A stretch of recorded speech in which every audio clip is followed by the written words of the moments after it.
Hello everybody, welcome back to my channel. This is Ron Phoenix, and today we will continue some more of Ace Attorney Investigations Miles Edgeworth. Last time, we already beaten the third case, which is called the Kidnap Turnabout, and today we'll be moving on to the fourth case of the series called Turnabout Reminiscence. Without further ado, let us begin.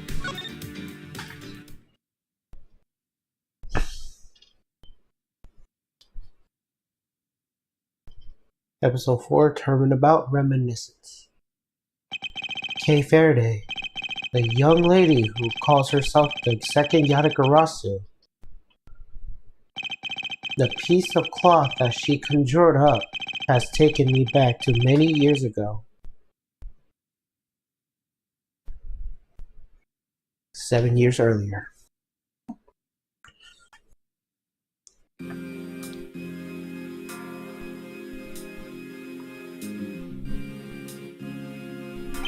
Yeah, that's right. I did it. I killed the guy. But it was the great Yatagarasu that told me to do it. I asked the defendant, what exactly are you trying to say? Don't you get it? I know the true identity of the Yatagarasu.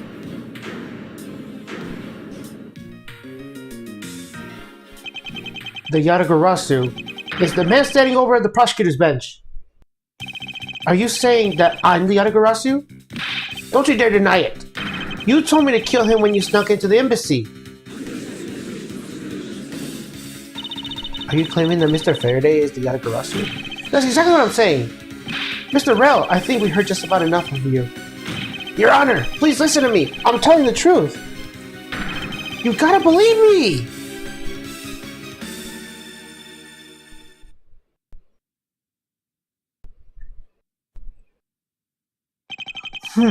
In accordance with this defendant's accusation, a new prosecutor shall be called to replace Mr. Faraday. This court will not be in recess until the new prosecutor is ready.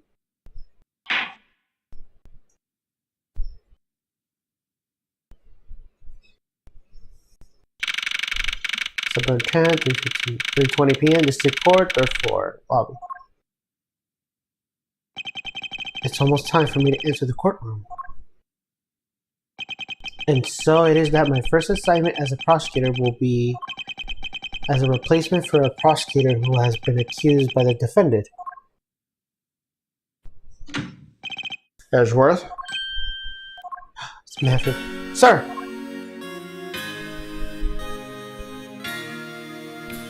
Have you read over the documents regarding this trial?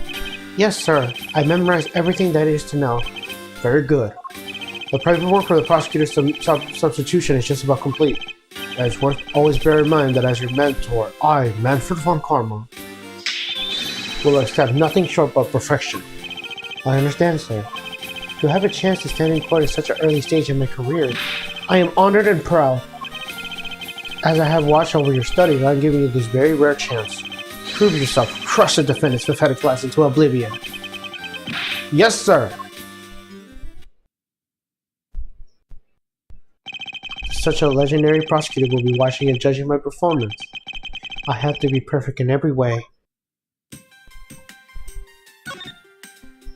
Today's trial should have ended in just 1 minute, because the defendant was picked by the security camera, correct?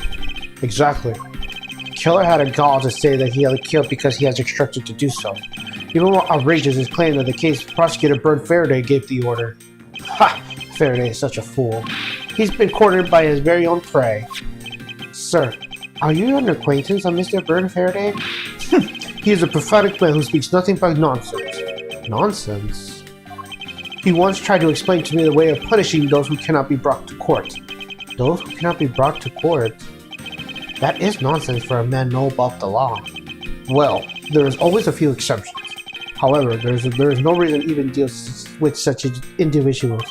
A prosecutor is a guardian of the court, one with no obligation to outside matters. Thus, there is no reason to deal with such individuals, I see. Edgeworth, disgracing yourself as Faraday will not be forgiven. Have no fear. I will not let you down, sir. In place of the accused prosecutor Bert Faraday, I'll prove the defendant's guilt. Very good. I secured an hour of recess for you to prepare to do just that. show them all the power of Von Karma. So have you achieved a firm understanding of the case? Yes, sir. I have memorized everything that is written down in the case files. Well, then explain the case to me. I want to see if you really know what you're talking about. Understood. The murder was committed on September 8th in front of the Colombian embassy. The victim, Mr. Deadman, was a staff member of the embassy. We know his fate's gonna be destined if he has the name Mr. Deadman. The defendant in this case, Mr. Mackerel,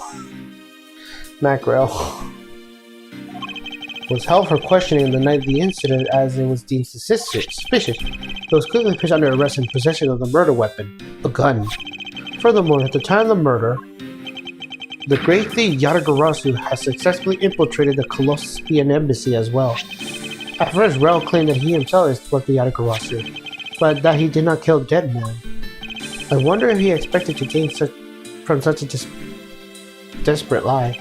It's possible that he wants to go down while in spotlight if he was found guilty. There truly is no limit to people's insanity. But I digress. Continue, Edgeworth. Yes, sir. During the trial, the prosecutor presented the security footage that captured the murder. The footage clearly showed Mr. Rel as the murderer. The act of Mr. Rel firing up could be clearly seen from the visitor's gallery. Upon seeing that, the defendant retracted his statement and admitted to the murder. I did it because I was told to, by the real Yatagarasu Byrne Faraday. That sounds about right. However, if you've forgotten one thing, while this may appear to simply be the murder of a Colombian embassy staff member, people are actually referring to it as the second KG-8 incident. The second KG-8 incident? I'm very sorry, sir. I fear I failed to study hard enough. Well, even among the police, its information is only a select few to pry out to. Could you please enlighten me, sir?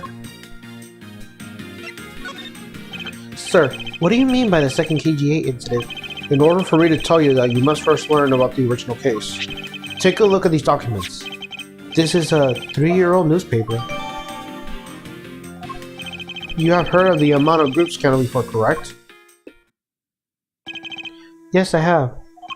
As Secretary Ernest Amano, the Amano's group director, was arrested under suspicion of smuggling. Correct. CCU was an employee of the Amano Group, and the sole witness to the smuggling operation. It was she who brought the crime to light. However, Miss Yu was silenced before she could testify in court. Wasn't a Colombian embassy staff member arrested for the murder? Yes, a Colombian by the name of Manny Cochin was a suspect. However, due to lack of evidence, the case went unresolved. Lack of evidence? Ha! If only I was in charge of the case. I would have done everything in my power to prove his guilt. To make sure that all criminals are found guilty, my mentor really is dedicated. Faraday was the prosecutor in our case then, and he was as pathetic as ever. Mr. Faraday was in charge of the KG-8 incident as well? That's right. And now, once again, the victim of this case you are currently assigned to was someone who was scheduled to testify against the smuggling organization. And just like last time, the victim was murdered right before he was about to testify. You're catching on. The victim was murdered just before the day in court against the smuggling organization. Events are occurring almost exactly the same way as they did in the KG-8 incident. So that's why it's being labeled the second KG-8 incident? Yes. Yet there's one difference between the two incidents. What would that be? The so-called noble thief that is sending everyone into an uproar. The great thief Yatagarasu. Yatagarasu? I better find out more. If it is true that the Yatagarasu showed up at the Colombian embassy, what could he or she have been after? No doubt to steal any suspicious or county records or release them publicly, or more likely to steal secrets from the Colombian embassy itself, since the item that the Yatagarasu stole from there was sent to the police. What was it that the Yatagarasu sent to the police? I don't know the details. Anything related to the Yatagarasu is getting the top secret treatment. Still, I find it very ironic. By returning the stolen item to the police, there was proof positive that the Yatagarasu had infiltrated the embassy on the same day the staff member was killed. Criminals have a way of incriminating themselves, wouldn't you say? That would be the first time the Yatagarasu has left evidence behind, correct? Yes, indeed. If you wish to learn more about the Yatagarasu, then I suggest you ask Faraday. Mr. Faraday? He happened to be the prosecutor in charge of the Yatagarasu case as well. He's a prosecutor in charge of both the KG-8 incident and the Yatagarasu case?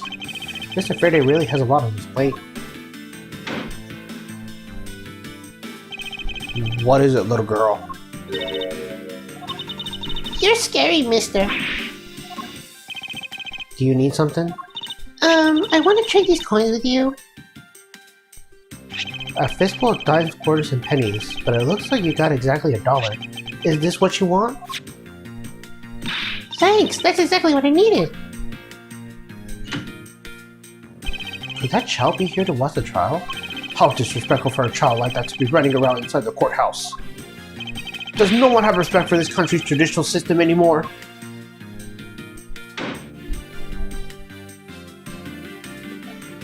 The paperwork for this prosecution substitution is complete. Why, do you even know how much time there is left before the trial resumes? I'm so sorry, sir.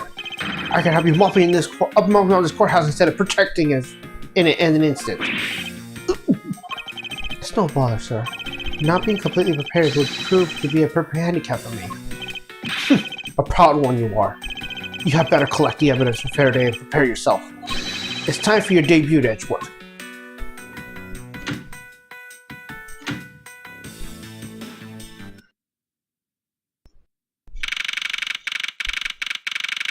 From 10:04 p.m. to State Court Courtroom number 3.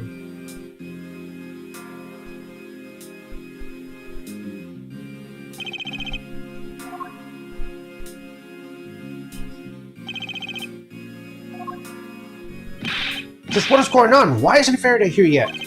How is it possible the defense is not prepared yet either? Bailiff, where's Mr. Faraday? I'm not sure. I wasn't really paying attention. Oh, it's the judge. Oh, you must be the one Mr. Von Kommer recommended. I hear this will be your first trial. I look forward to see how you perform. Oh, by the way, was there someone celebrating a birthday during the recess? I could have sworn that I heard a papa going on. Come to think of it, the other day with my grandson. Sir, it looks like the trial's about to resume, however. Yes, it would be all but impossible to prove the witness is a liar. Without the evidence for Faraday. What is that blasted buffoon up to? It's an emergency, sirs! Silence! There shall be no yelling in the Sacred Hall of Law. Bailiff, remove that man from the courtroom at once! Please, wait! You have to listen to me! There's an emergency! Safety lobby number 2, with Mr. Faraday and the defendant. The two of them, they're both dead, Your Honor! What? What?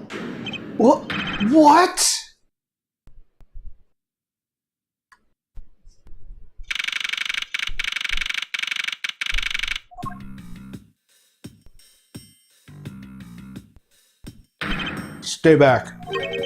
Ugh. No one's allowed in the crime scene. Period. Just who does this oddball think he is? This is becoming quite a hot spot. Isn't she Mr. Russell's defense attorney? Hey you! No running in the hallway, pal! And who are you to tell me what to do? I'll never find out what's going on with this. It's time for some civil discourse.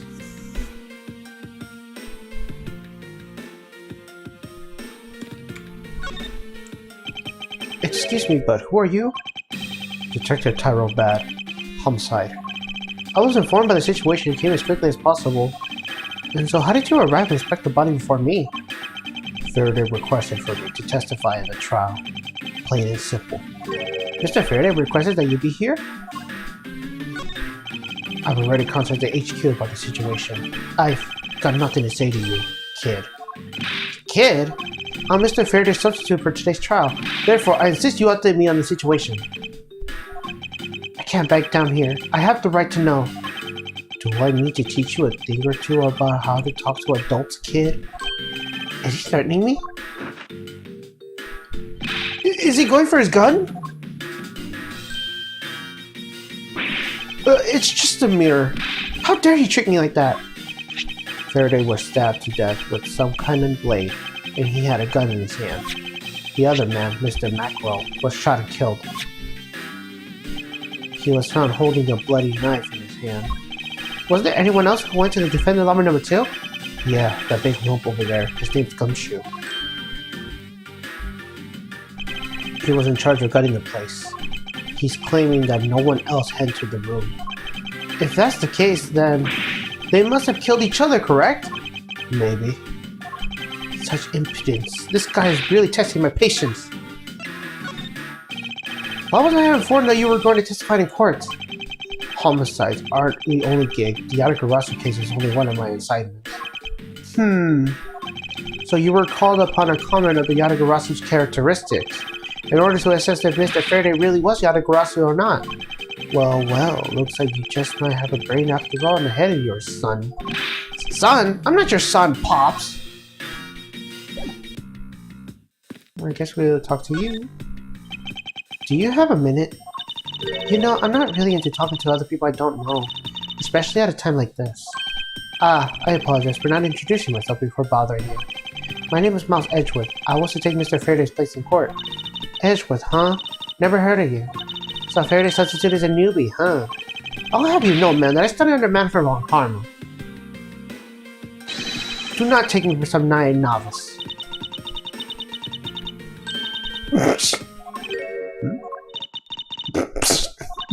Do not take me for some naughty novice?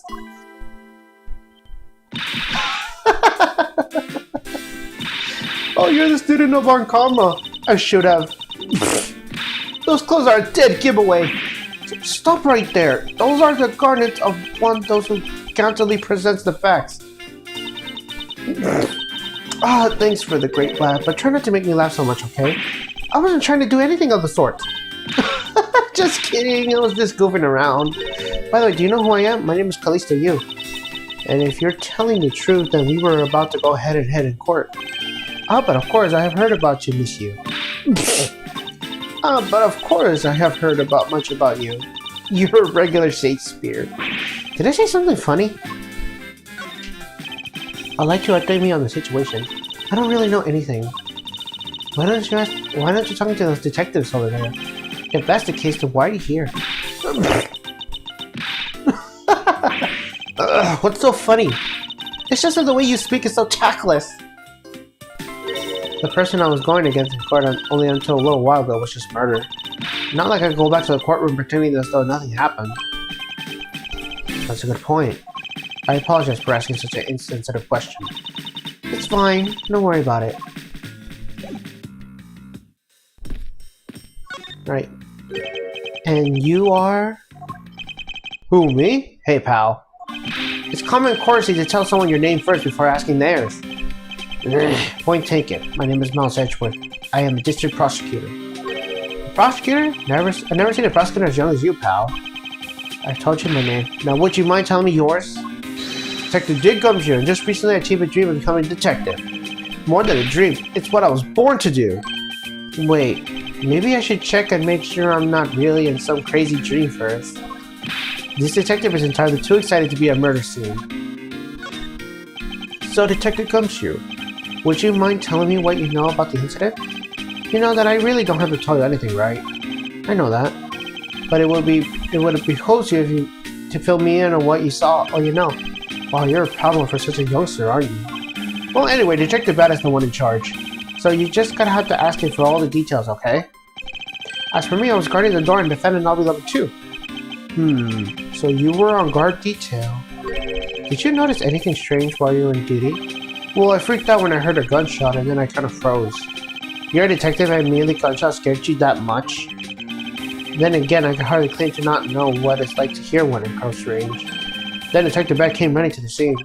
We went through the lobby level 2 together and both men were lying there, dead. Is that everything? Yeah, that's it. I was in the hallway the whole time, but I didn't hear a single peep of the struggle. Interesting. Other than the gunshot, he didn't hear a single sound of commotion.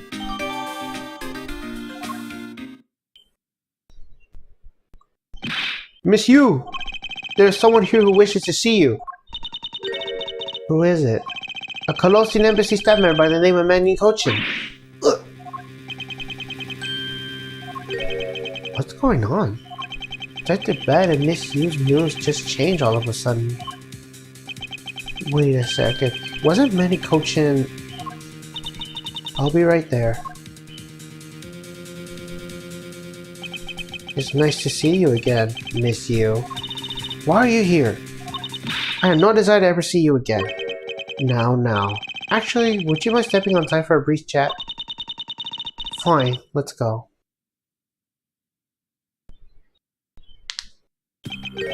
Bad. Juan Karma, it's been a long time. I knew you would show up. You usually do when the Yatagarasu is involved, and I see in this case is no exception. Do you know Detective Bat, sir? Yes, he's like an old bloodhound that never leaves the scene of the crime. If only he would get a promotion and move on. It's the crime scene where a detective is most useful and effective. It's not like I don't know that. Moving on though, Bad, the man I just passed by. Was not the suspect for the KGA incident? So I was right. Just what is that man doing here wandering around here? That's Faraday. I can't believe he let such an easy catch get away. Imbecile. I would have proved his guilt in 3 minutes. For the karma, I think you said enough for now. In a poor taste to speak like that from the departed. Very well. Back on topic, I'm placing Edgeworth in charge of the investigation here. Objection! Oh my god, it's her! Papa, how can you place him in charge? Francesca, what are you doing here? I'm here for summer vacation. What else? Francesca von Karma, so she is here on vacation from Germany. She is a daughter of Manifer von Karma and a student of his, who is also junior to me. You're the one who's junior to me, and don't you forget it. You're not convincingly avoiding the bar examination, are you? Huh, if you were able to pass, then I have absolutely no trouble at all. I'll never allow myself to lose to you. Never. Why does she always have to be so competitive? Anyway, Papa, are you really assigning Miles Edgeworth to cover the case? Yes, I am. Why do you ask? Well, you know, I'm close to becoming a prosecutor myself. I am 100% confident I could do a better job than him. That's just like Francesca. She has no problem bad-mouthing someone right in front of them. Bad? Yeah? These two will be conducting an investigation. What? You want me to let both of these kids loose on the crime scene? Ha! This is a perfect opportunity for them to work on their prosecutorial skills. A crime scene is not a place for children to be messing around in. I'm the one with the authority over this crime scene, Bad, and I will not tolerate complaining. Edgeworth, Francesca, I'll leave this case to the two of you. Understood, sir. Yes, Papa. I'll go take care of the paperwork now. Remember, I'll accept nothing but a perfect report from the two of you. Do not disappoint me. Hold up, Von Karma. I still haven't agreed to this.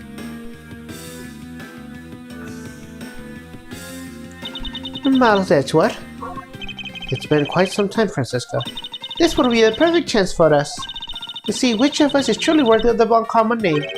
Will it kill you to at least say hello? No time, no see. Very good. Just because you became a prosecutor first doesn't mean you get out of proud.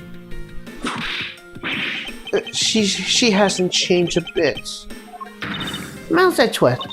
As I was saying, I shall see which one of us is worthy of the Von Karma name. For crying out loud, I've been reduced to a babysitter. It looks like Mr. Von Karma was successful in convincing the detective. That's just like him, he never fails. Now, I appreciate it if you would quickly run me through the facts, Detective Bad. You'd be better off checking things out on your own. Very well. Seems like getting help from Detective Bad will be a most treacherous task.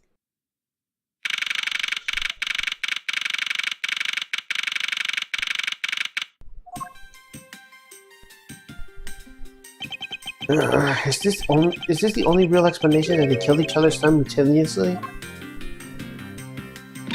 Miles Edgeworth, you should listen to someone when they're finished talking. What are you talking about?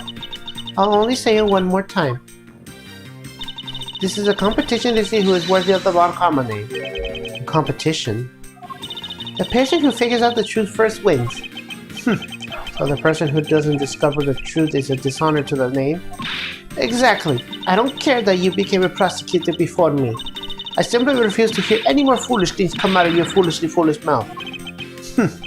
Fine, whatever makes you happy. Can I take that as you accepting my challenge? Once again, whatever makes you happy. Ha! Very well. Let's begin the investigation, shall we? I'm going to find the perfect evidence and brutally present it like a professional I am. Competing to discover the truth before the crime, I'll delightfully challenge.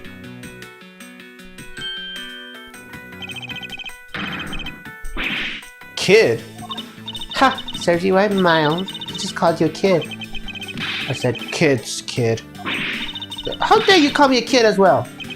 I'll do what I please, and I won't allow you to cause a ruckus on my crime scene. Hey, big guy, you're going to watch over these two. Yes, sir. Take the bet, sir. Now do what I say from now on, kids, okay? You better not get in the way, Scruffy. You'll feel the bite of my whip if you do. Yeah. Then you prosecutor boy. Let's get your investigation started already, alright? Great. Now even that detective is treating me like a child. Alright, it's time to get investigating. Get a move on, prosecutor boy. My name is Miles Edgeworth, and if you were to call me prosecutor boy one more time, it will be my duty as a prosecutor to look into your monthly salary. What? And what would you do with my salary after you saw how much it was? That's up to you now, isn't it? Really? Sounds good, pal. You're so naive.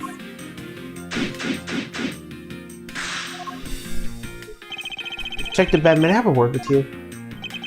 What is it? It appears that both the knife and the gun were used as the murder weapons. Yeah, it does. That leads us to our first question of the investigation. Where did these men acquire these weapons? The gun was inside the Faraday's bag. It was a piece of evidence that was presented in the trial earlier today. It was used to kill the Colombian Embassy staff member. But I never heard anything about the knife. Mr. Rell was being held by the police. There's no way he could have brought it in, which means it's possible that Faraday had the knife in him from the start as well. Could it have been the piece of evidence that had yet to be presented? But then why doesn't Detective Ben know about it? Wait, what if? It's possible that Mr. Faraday brought the knife in under the guidance of prosecutor evidence. He must have brought it out and attacked Mr. Rell with it. Huh. Maybe you got a brain in there after all, kid. Ugh. Is he going to treat me like a child forever? It looks like Mr. Faraday attacked Mr. Rell first, who then counterattacked it. That's the only logical conclusion you can draw from a scene like this. Not yet. I feel like it's much too early to be drawing conclusions already. I must first find conclusive evidence as to protect the honor of the Von Karma name. There's much plastic bags stacked up on the table. There's a tea set too, but there doesn't seem to be any sign of a disturbance. Yeah, the table's all neat and tidy. Maybe they were super quiet in their scruffle? After all, I didn't hear anything from out of the hallway, you know. Maybe the plastic bags scattered on the floor are throwing us off? The window is open and there's a fresh flowery scent in the air. Ugh, the flower in the garden bars there are so gross and ghastly. Do you think maybe you could try offering something useful for a change? Well, at least there's no way someone escaped through this window, pal. They wouldn't wake up and smell the flowers after the fall from the third floor.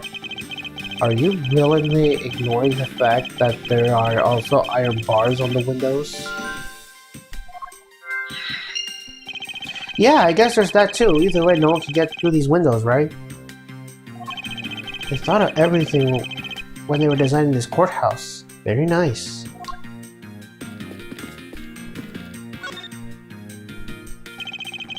Looks like Mr. Faraday toppled Mr. Rell. At first glance, it seems like they may have killed each other, however. Using logic, the only logical conclusion is, aha! But what is that outburst for? My detective instinct just hit me real hard. It was Mr. Rell that fell first, see? You don't need to be a detective's intent for that. It's common sense. But I suppose we won't know much more than that until we examine the bodies.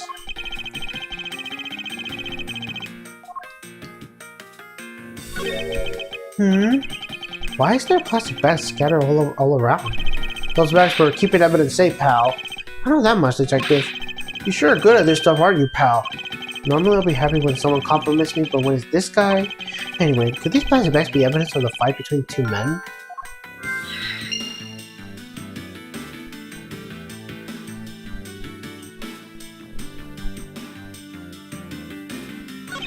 Looks like Mr. Faraday died while holding a gun in his right hand. So he shot Mr. Burrell and then fell on top of him while he was still gripping onto the gun. I guess that does seem kind of strange, huh? I mean, why would Mr. Faraday know how to fire the gun? It's not exactly rocket science, even I know how to pull a trigger. Although I doubt I'll ever need to use one. I hope I never have to fire the gun either, pal. But it sure does look cool to hold a gun in your hands. It appears that the police screening procedures need a thorough review. Anyway, I should jump on some notes about the handgun in Mr. Faraday's hand.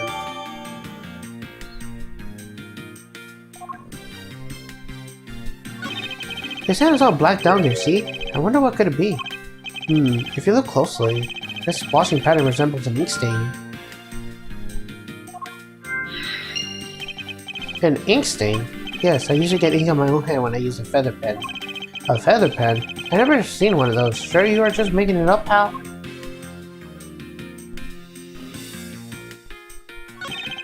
Looks like Mr. Rubb died with a knife in his hand.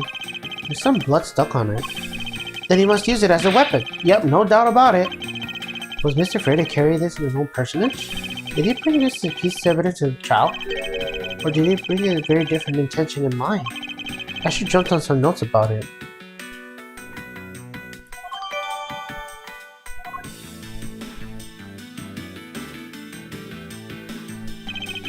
Mr. Ralph's cause of death was being shot, correct? That's what we think, but it's hard to tell with him lying face down. Death is bad enough, but I truly lament that someone would try to hide the truth.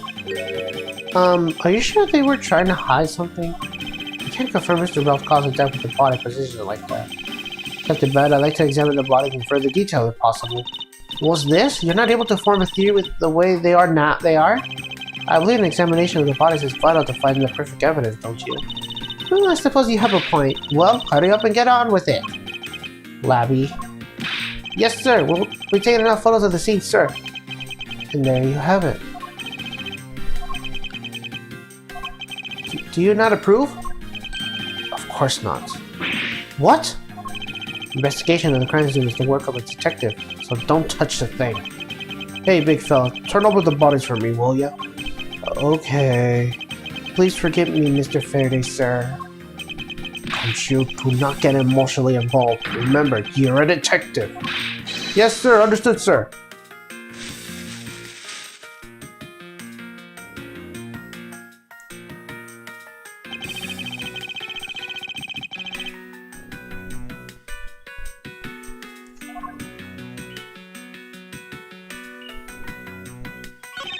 There's something in his breast pocket. It's a fountain pen. Hey, you know, I always keep a pencil behind my ear. It's because Detective Bat is always telling me you should always write your name in everything you own. Yes, somehow you do strike me as quite a forgetful individual. Shot in the chest. It takes some guts to fire a gun in the courthouse. I mean, I've been a detective for a whole week and I still haven't fired a single round yet. There aren't any burn marks on his clothes. That must mean... Wait, burn marks? A round grows very hot when it's discharged from a firearm. Therefore, burn marks are usually left when the shot is fired from point-blank range. Ergo, Mr. Rell has been shot at least a yard or two away. You sure don't know a bunch of neat things at your age, pal. Apparently, this detective has as much common knowledge as your everyday mesh bro.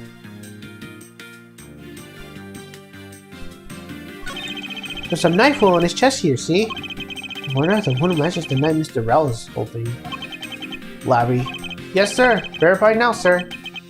Make it quick. From the looks of things, one could deduce that this knife Mr. Rell was holding is what killed Mr. Faraday. Let us now try to understand how the two men died. First, Mr. Faraday took a gun and a knife out of today's trial evidence. Then he aimed the gun at Mr. Rell and fired. Alright, Mr. Rell managed to grab the knife and capture Mr. Faraday while being shot. And then the two men fell together where they stood. That is my theory in any case. What a crazy way to go. Still, something about that explanation just doesn't seem right. I believe now I have a firmer grasp of what happened here.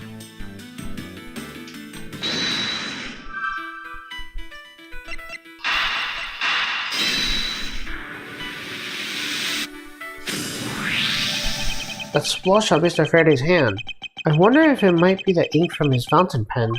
Oh, let me ask the lab guy.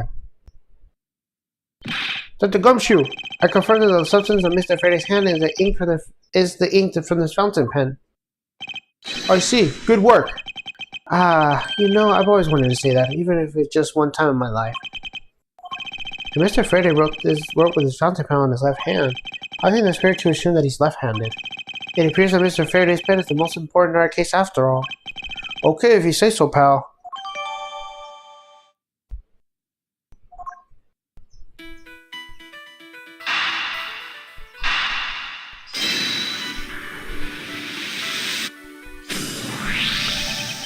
There was a very tiny pile of plastic bags on the table, and yet a portion of them wound up scattered on the floor as well.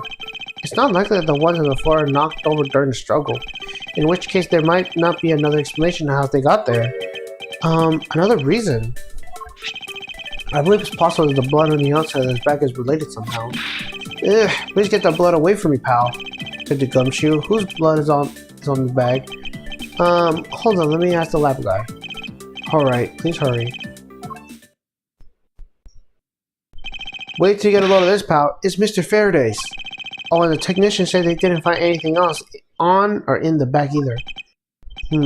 It would appear that this bag is a very important piece of evidence. Okay, if you say so, I leave it to your hands, pal.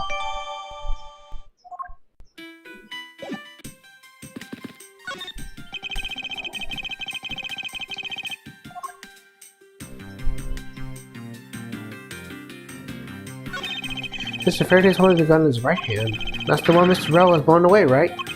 Labby, your answer. Yes, sir. We found that the ballistic markings do match the gun. Ballistic markings are the figurative fingerprints of the gun leaves and the bullet that would fire. Every gun leaves its own unique ballistic markings. Therefore, by looking at the markings on the bullet, you can tell which gun it came from. Yeah, that's it. Of course, I already knew all about that, pal. Maybe you'd be better off going back to the academy. Yeah, come on, sir. Cut me some slack, will ya? So the bullet that was fired from his gun is what fled Mr. Rell.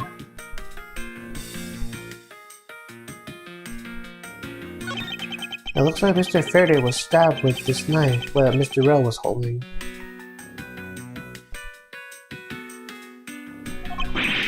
Youch! What's wrong, detective?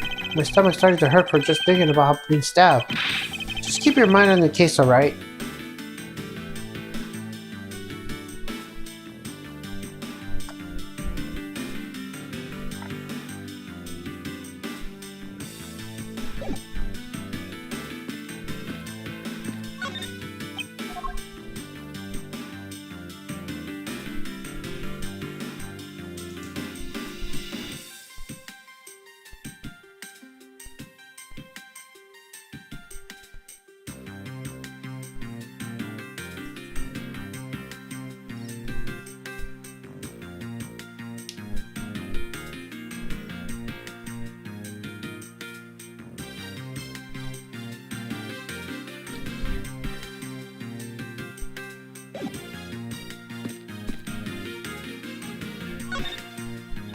Ah, I see. Can you figure something out?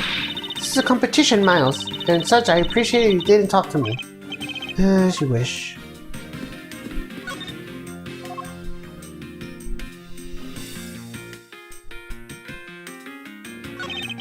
First he killed a Colosseum embassy member and then he was murdered himself.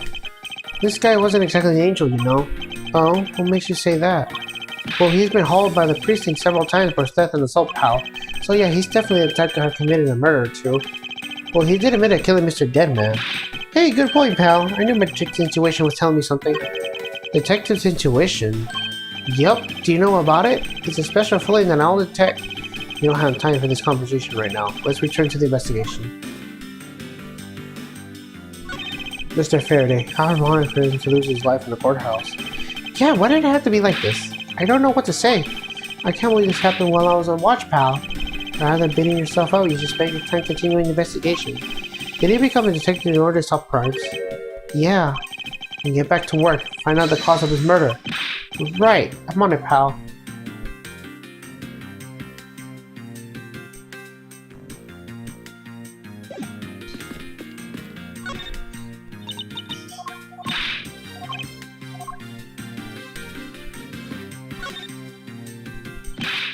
Whoa!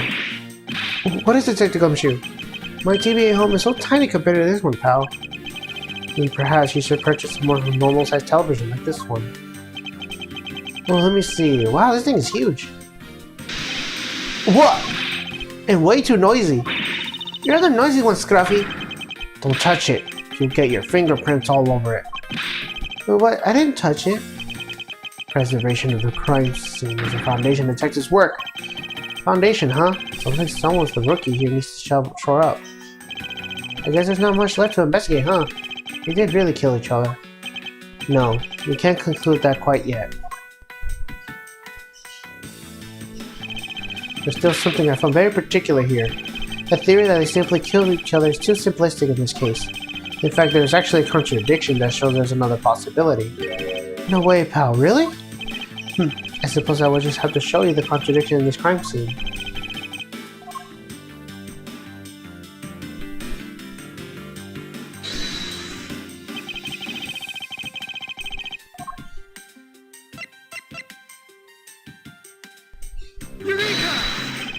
Now we come face to face with a contradiction. I spoke up, and it is this. Mr. Faraday uses his left hand to write with his fountain pen. Ergo, he is left-handed. And yet the handgun is in his right hand. Don't you find it odd that the left-handed Mr. Faraday would hold a gun in his right hand? That, lady and gentlemen, is the great contradiction haunting this crime scene. Hey, you're right, pal. It does seem kind of strange. But how can something like that happen? The facts add on to one conclusion and one alone. Someone else put the gun on Mr. Faraday's hand after he died. Someone else? Plastic bags scattered on the floor and the gun in the wrong hand. I sense the presence of a shadowy figure behind the case. A person of all interest who is serious about keeping the truth from us.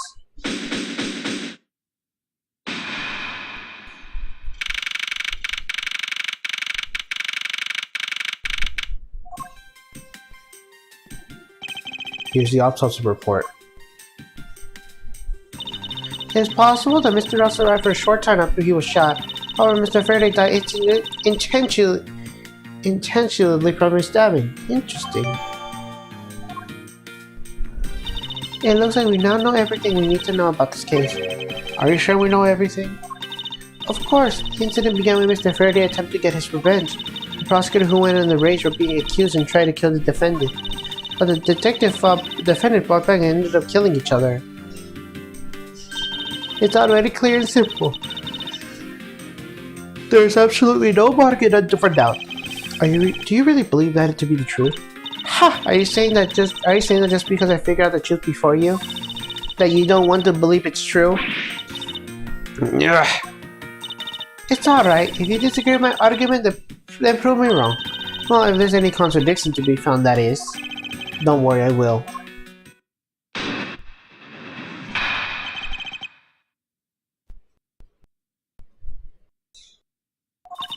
Mr. Faraday's death was intentionally when Mr. Rell survived for a short time. From this, it is obvious that Mr. Faraday died after he shot Mr. Rell. And Mr. Rell, while on the brink of death, stole Mr. Faraday's knife and stabbed him. Those are the facts of this case. Mr. Faraday's death was intentional, therefore he must have attacked first. Proving that logic to be false is probably the fastest way to show her that she's wrong. In that case, I should first look at the holes in her theory.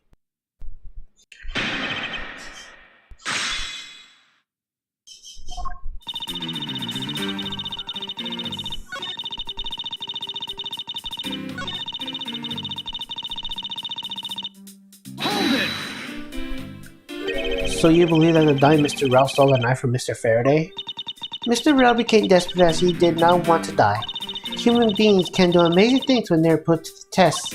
So the two of the men struggled, and in the end Mr. Rell was able to grab the knife and stab Mr. Faraday. The messy conclusion in this room is a testament to their struggle. Yes, my logic is perfectly sound. Can you really say that it's perfect? What are you insinuating? Nothing. However, I can't let what you said slide by without further inquiry. One must be clear and precise, if you could apprehend the testimony in your statement and testimony. Fine. They struggled, and Mr. Rell used the last of his strength to counterattack Mr. Faraday. Objection! If the two men were fighting, their struggle would have surely caused quite a bit of a noise. However, Detective Gumshoe testified he heard absolutely nothing. Ha! You place too much faith in that detective's testimony, you know. But for the sake of argument, let's say there wasn't a fight. How then did Mr. Rugg get his hands on the knife? Mr. Faraday's bag was sitting right here in the lobby number 2. It's not hard to imagine that perhaps Mr. Rell saw a chance and took it out at some point. So, what you're saying is this. Mr. Rell took the chance when he saw the opportunity and took the knife from the bag. And then Mr. Faraday shot Mr. Rell after being stabbed? Isn't there something strange in Francisca's statement just now? Wait, something doesn't add up. Oh, really? It's simply not possible Mr. Faraday shot Mr. Rell after being stabbed. Take that! According to the coroner's report, Mr. Faraday died intentionally, meaning that he died immediately upon being stabbed by the knife. Ergo, he could not possibly have fired a gun after that. Ooh, you got me. But of course. Well, then if the report is correct, there is only one correct explanation. It is supposed that Mr. Rell attacked first, and Mr. Faraday, who died intentionally, would have been unable to kill Mr. Rell. Therefore, Mr. Rell would have stabbed Mr. Faraday after he was shot, then they both died. That is the only explanation that makes logical sense. Negating your opponent's ideas in order to prove your own theory. I see you've been studying, Francesca. I just wanted to explain it as simply as possible before you foolishly propose a foolish theory that only a foolish fool like you could.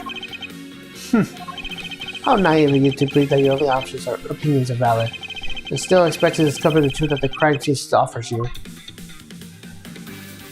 Francesca, you've still got a ways to go.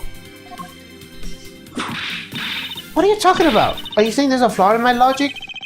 Mr. Faraday died intentionally, and the fact that he did the work gives a contradiction of this scene. The contradiction here in the scene is... Let me get this straight. What you're arguing is this. Mr. Faraday took the gun from his evidence bag and shot Mr. Rell. Then the wounded Mr. Rell found an opportunity to take the knife and strike back. Upon being stabbed, Mr. Faraday died on the spot and Mr. Rell died afterwards. And if that's the case, how do you explain this?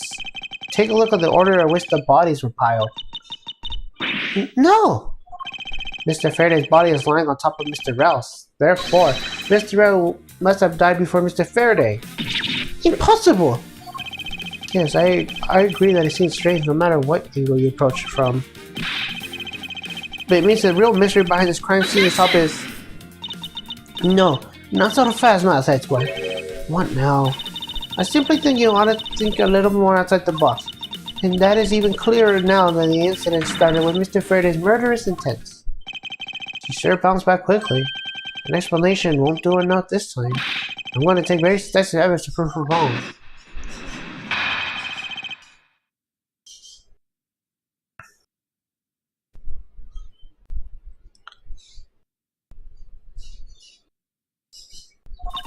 It was just chance that Mr. Faraday's body fell on top of Mr. Rell's. The two bodies fell into a pile, which indicates that they attacked each other at the same time. It really doesn't matter the slightest that they fell in opposite order. I just know that Francesca's explanation isn't absolutely correct. All I have to do is find a hole in her logic. Once I do, I can then present her with the evidence that proves the contradiction.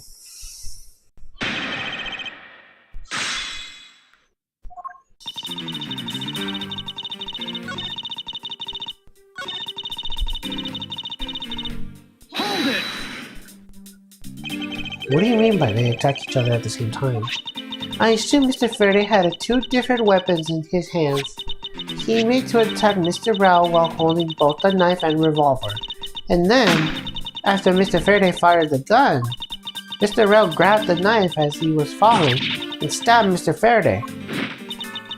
That is how Mr. Rell wound up in the water with Mr. Faraday on top. At close range is more than possible. Yes, it's possible, but... Well, if you have any other ideas, then show me what you got. Oh, I will. And to that extent, I'd like you to apprehend what you said in your testimony. I don't see any point to that, but as you please. The fact indicates that they attack each other at the same time with close range.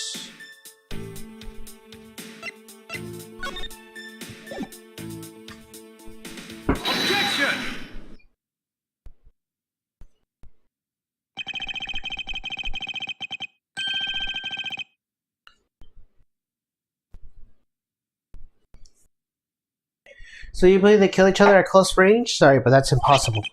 Just it was written in the crime scene notes. The firing of the handgun did not leave a gunpowder burn on Mr. Rell's clothes. Therefore, Mr. Rell and the gun must have been separated by a distance at least 2 or 3 yards. Ah! Yes, that is far the biggest contradiction. The two bodies are piled up on each other, yet the gun was fired from the distance. And would there be no chance that Mr. Rell moved that far after being shot? Now it's only one possible explanation. But what a completely foolish line of foolish stuff from a thoughtfully foolish fool. If I'm not right, then who was it that made the first move with the intent to kill, huh? Who? The person who attacked first with murderous intent? That would be neither. Here in this room, contradictions appear no matter which man to be claimed to attack first. Thus it can be one explanation. There was a third person here. It was a third person who killed both Mr. Faraday and Mr. Rell and set their bodies up to make it look like a double murder. That third person is the real culprit. Miles Edgeworth, there's just one thing you're missing. Evidence, correct?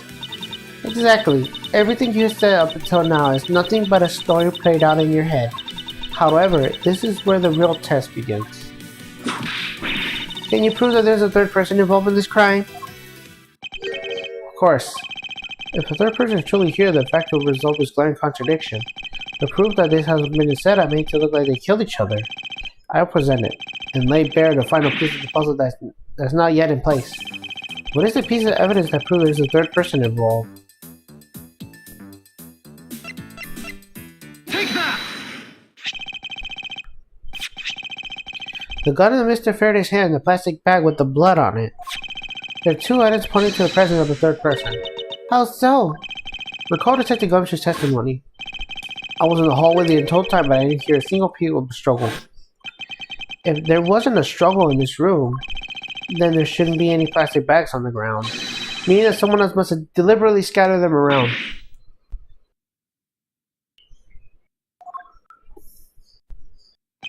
Do you not see the possibility in this? Disregarding the gun for a moment. There's a high possibility of blood spatter when a knife is used on a person. If a culprit held a knife with a plastic bag around it, they could use the bag to catch any blood spatter when they withdraw the knife. Yet by spreading a beautiful plastic bags around, mixing the bloody one within them, and arranging the room to make it look like there was a struggle between the two, they will be able to conceal their presence. Ah!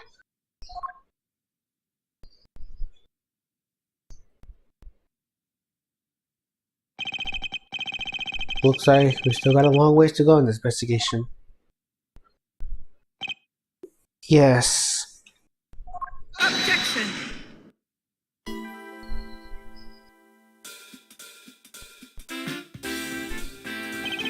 Well, what the heck are you up to, pal?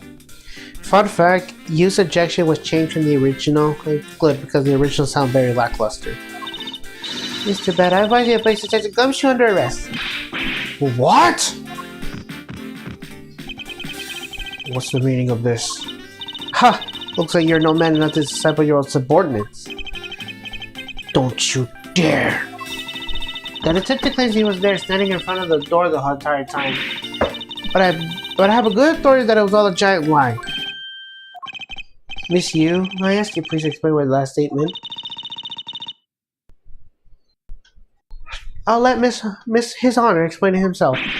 I saw it with my own eyes, I tell you. During the recess, there was a period of time when there was no one in the hallway. What? See, Mr. Bad. So I ask you, why would a detective who was supposedly doing his job the whole time want to fabricate such a lie? Gumshoe, did you kill Faraday? No! Of course not, sir. It would appear that the one who set this whole crime scene up is a detective, which basically renders his testimony a complete lie and wholly invalid. It looks like your perfect logic just come tumbling down, Miles. I was in the hallway the whole time, but I didn't hear a single peep of struggle. Was that statement really a lie? Detective Gumshoe, you're not a suspect of the murder of two men. Now spit out the truth or so help me. I haven't lied to anyone, sir, honest. I really was really there. I was in the hallway the whole time. Hold it! Detective Bad, I ask you please do not act without my permission. After all, I am the one that is heading up this investigation, am I not? Don't talk like you know what's going on, boy. All I want is this investigation to run perfectly. Perfection is the only wish to disciple upon karma, after all. Therefore, before you take Detective Gumshoe to custody, I'd like to set a record straight on something. And what's that? What should I ask Detective Gumshoe about? I suppose the one thing I clarified is Detective Gumshoe's motive for committing this crime. Motive, huh? Gumshoe, you got a grudge against Faraday or something? No, sir, not me. Not a single bad thing against Mr. Faraday, sir. Is that a fact? Objection! You really have a problem with lying, don't you, Detective Gumshoe? I'm telling you, I am not lying. The more natural you add, the more suspicious you become, you know. If you want a motive, Edgeworth, I got one for you right here. Could you please share it with us?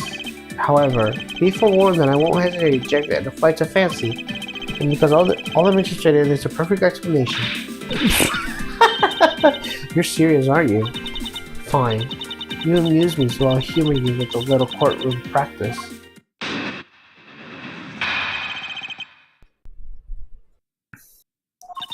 It was about a week ago. I saw the detective getting chewed up by the little Faraday in front of the precinct. He stood there super pale as Faraday yelled, "That's a salary call for you, you nitwit."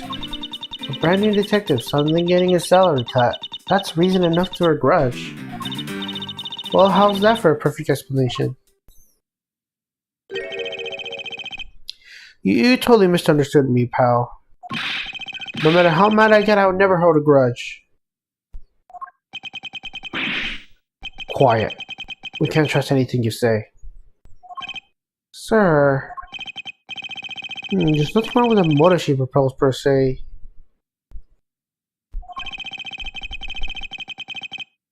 But there are some gaps in her logic that needs to be filled in. Misuse perfect explanation. May not be so perfect after all.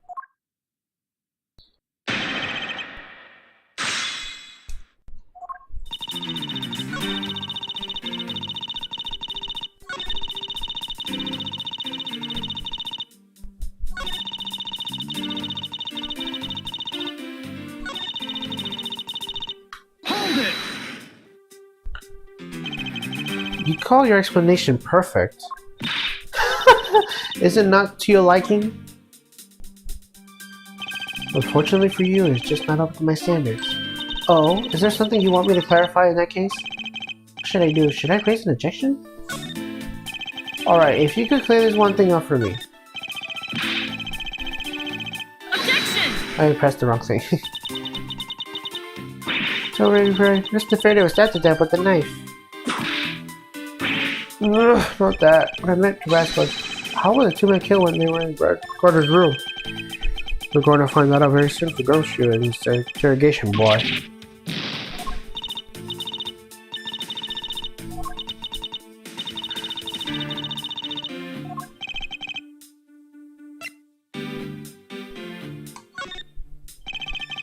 I understand it took Gumshoe for such a motivation to kill Mr. Faraday.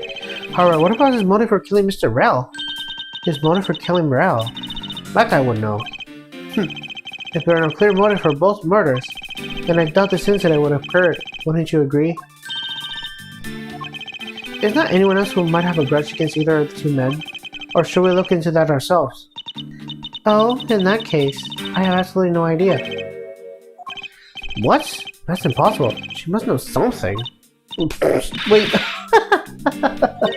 Can you please not glare at me like that? It makes me laugh.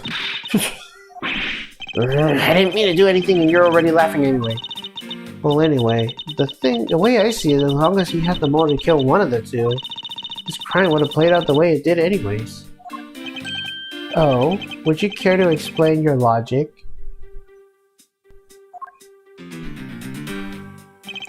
And this time, please try to provide perfect explanation. Perfect this, perfect that. Stop being so irritated as a quench straight for being about karma. Mouse Edgeworth, I demand you shut this rude woman up. I wish you'd both be quiet for just 1 second. Oh well, I guess I have to explain it to you kids.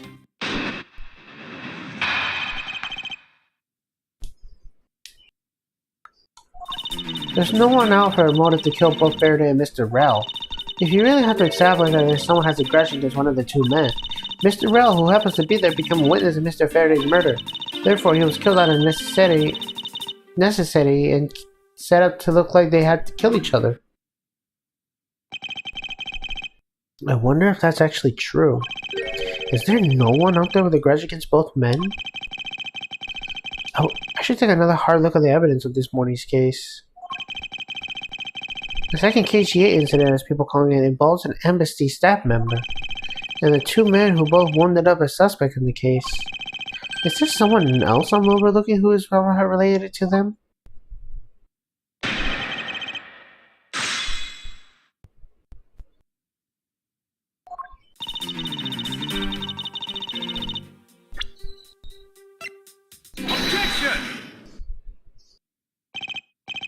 Miss Yu, I believe there is someone you overlooked in making your statement.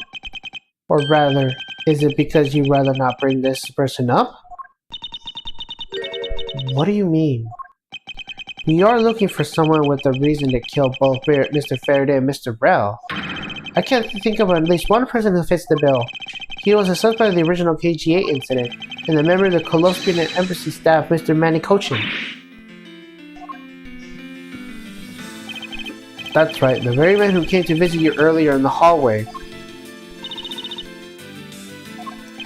The man who killed a member of the Colosseum Embassy staff, Mr. Rel, and the one who was lead prosecutor of the KGA incident, Mr. Faraday. Are you telling me that Mr. Cochin has no reason to kill both of these men? Well, I suppose he might have a reason or two. You covered for me, pal! Maybe you're not such a bad guy after all. Don't get ahead of yourself. You're still a suspect, make no mistake about that. The perfect evidence, the perfect testimony. These are the only things I wish to hold. But I didn't do it!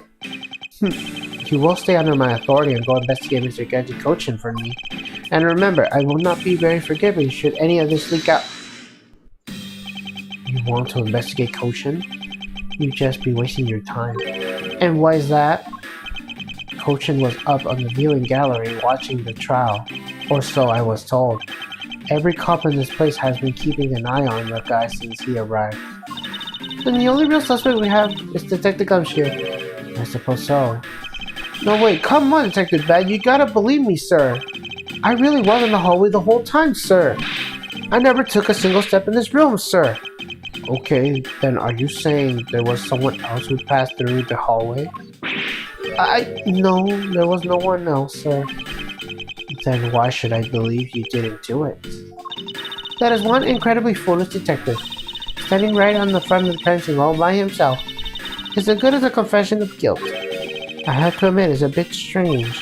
Most criminals will fabricate some sort of lie to escape their crimes. But if this detective really wanted to prove that he is innocent, you think he would at least offer up, I spaced out while on duty, Come on, Gumshoe, time for the interrogation. Detective Bad.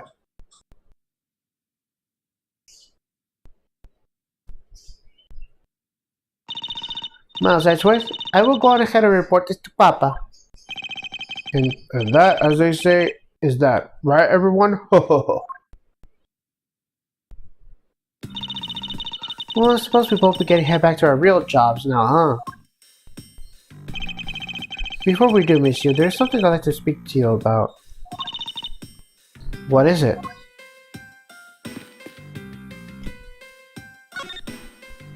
So, what do you want to ask me about? The current case of the murder Colosseum Embassy and that staff member. I've heard that people have begun calling it the second KGA incident. Only amongst you law enforcement types. And, what about it? I'd like you to tell me everything you know about the original KGA incident. I'm afraid I can't help you. I don't know anything beyond what was reported in the papers. No, I believe you know much more. since you are directly tied to the KGA incident. I appreciate if you stop with the false accusations. Baseless outbursts are useless both inside and outside the courtroom, don't you know? I do, but I also know that I do have a leg to stand on here. Think you can stop making that ultra serious face in front of me? If you please stop laughing for just 1 second, I'm not gonna make any headway like this. I'm just gonna have to show her exactly how related to the KGA incident she is.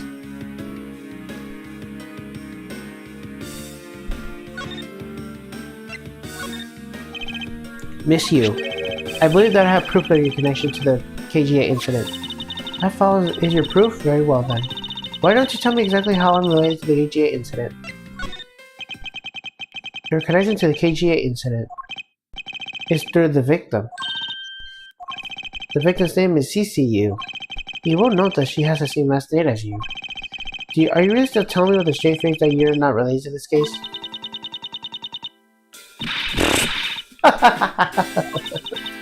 Sorry, but we're not related. What? Just kidding.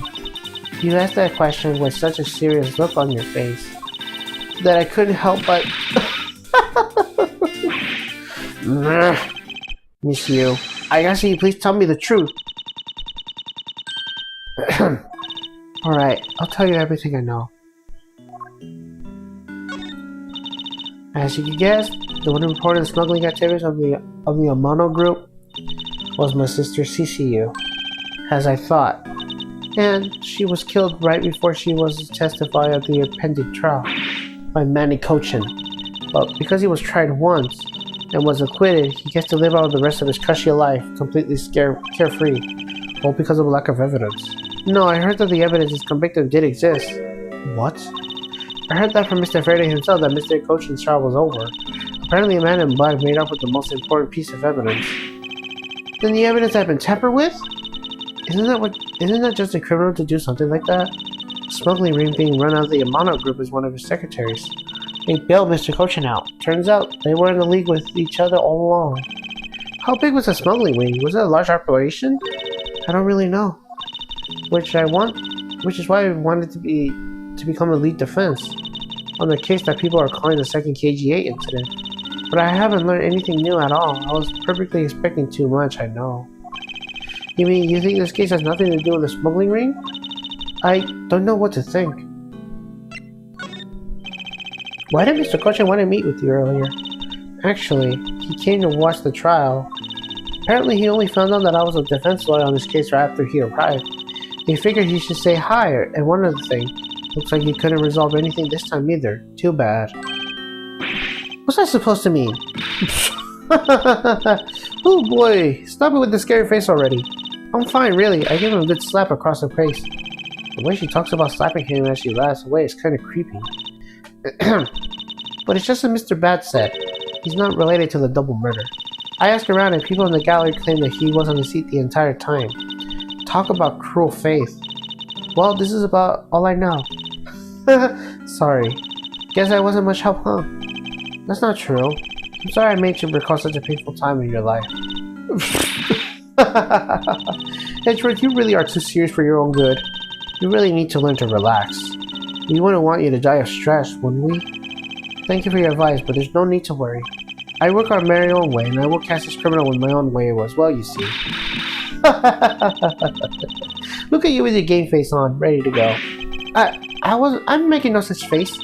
Did you know laughter is the best medicine, Edgeworth? Don't you get tired of making such a serious face all the time? I'm charged with making sure that all the criminals in this world will be found guilty. I have no need for laughter. There you go, making that face again. Oh well. I gotta get going. I still got a few loose ends I need to tie up.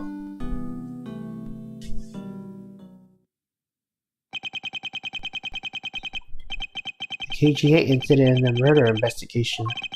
It is my belief that these two cases are related to each other somehow. Plus that Detective Gumshoe, it's obvious he's lying even though the lie is hurting his chances. Clearly this case is far from over, but whether or not that detective is the murderer can only be determined once I've completed my perfect investigation. Mr. Von Karma, I swear to uphold your honorable name, or my name isn't Miles Edgeworth.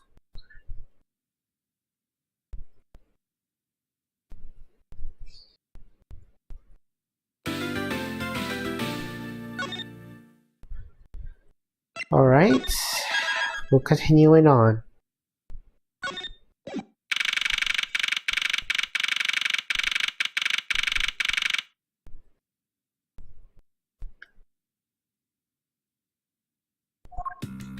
Sir? What is to become of the trial of the Colosseum Embassy staff member murder? Indeed, since both the suspect and the prosecutor are now dead, the case will be dismissed. In other words, the trial ends here prematurely. Ha! Looks like you have to wait just a bit longer for your big debut. I suppose it can't be helped. The evidence for this trial will be transferred to you in a little while. Sir, what do you think about the murder of the Colosseum Embassy staff member? And the murders of Mr. Faraday and Mr. Rao? what an outrageous circus it has become. That Faraday brought it all upon himself with the naivete. An outrageous circus? Right, sir. I grow weary of this topic. Edgeworth, I will now have you insight to a different case. Papa, you kind of watch the court review next, won't you? I'll consider it. Sir, if I may please allow me to continue my investigation. Whatever for? I know that there is already a suspect in the murder of Mr. Faraday and Mr. Rao.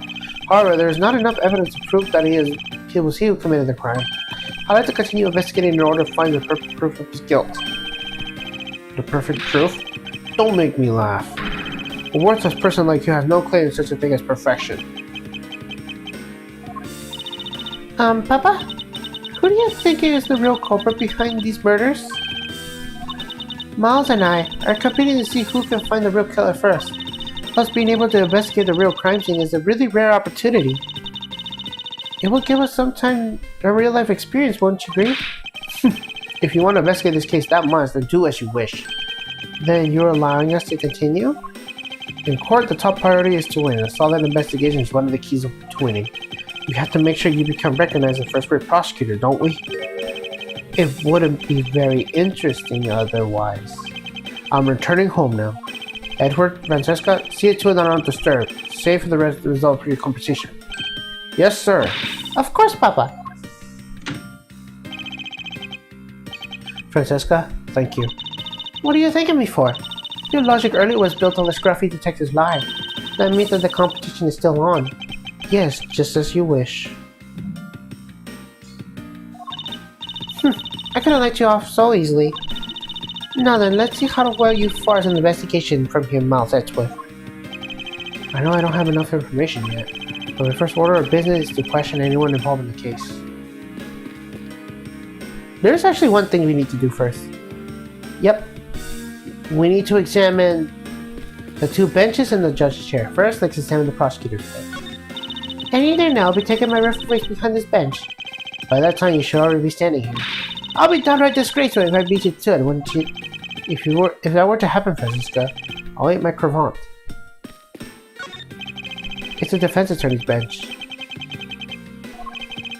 I'll probably be standing on this side of the courtroom if that incident hasn't happened. What are you thinking about?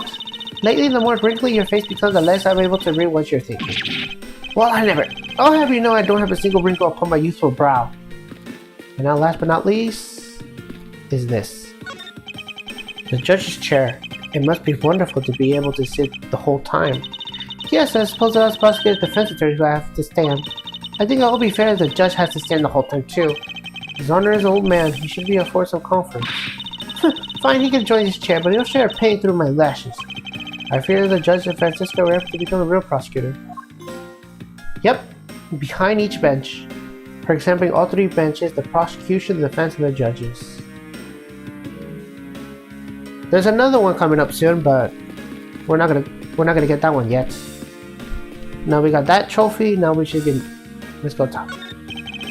It's a bookshelf. What's this? Judges trial like Sage Law. It appears to be a journal where the various judges share their thoughts and ideas. The real daily life of the judges are laid here on these pages. There's nothing about the court in here. It's just pages after page of unrelated drivel. Judging by the content, they are very enthusiastic about the courthouse daily menu. It would appear that fried oysters are the favorite. I have no use for such foolishly foolish words from a foolishly foolish crowd. So I'm pleased to assure that this is not a true state of the country's judiciary. It wasn't me, I told you I didn't do anything wrong.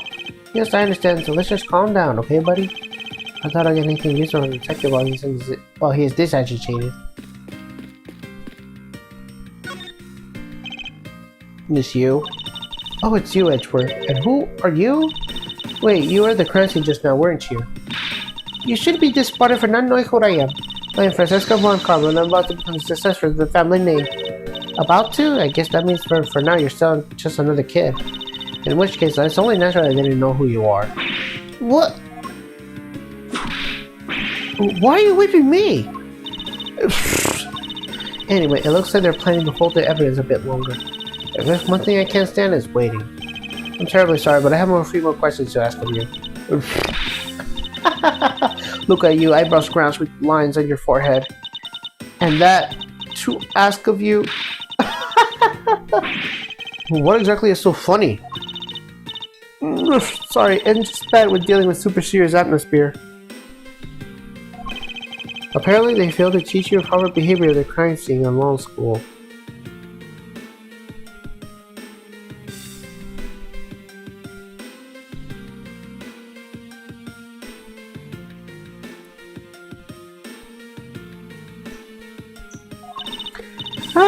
I feel so much better now. So what is it that you want to talk about? I have to inquire you as to where you were at the time of the murder. I was in the defendant's apartment number 1 the whole time up until we heard the gunshot. And by we, I mean Mr. Bad. If you don't believe me, feel free to ask him yourself. You were with Detective Bad? Why? We had a little something to discuss, that's all.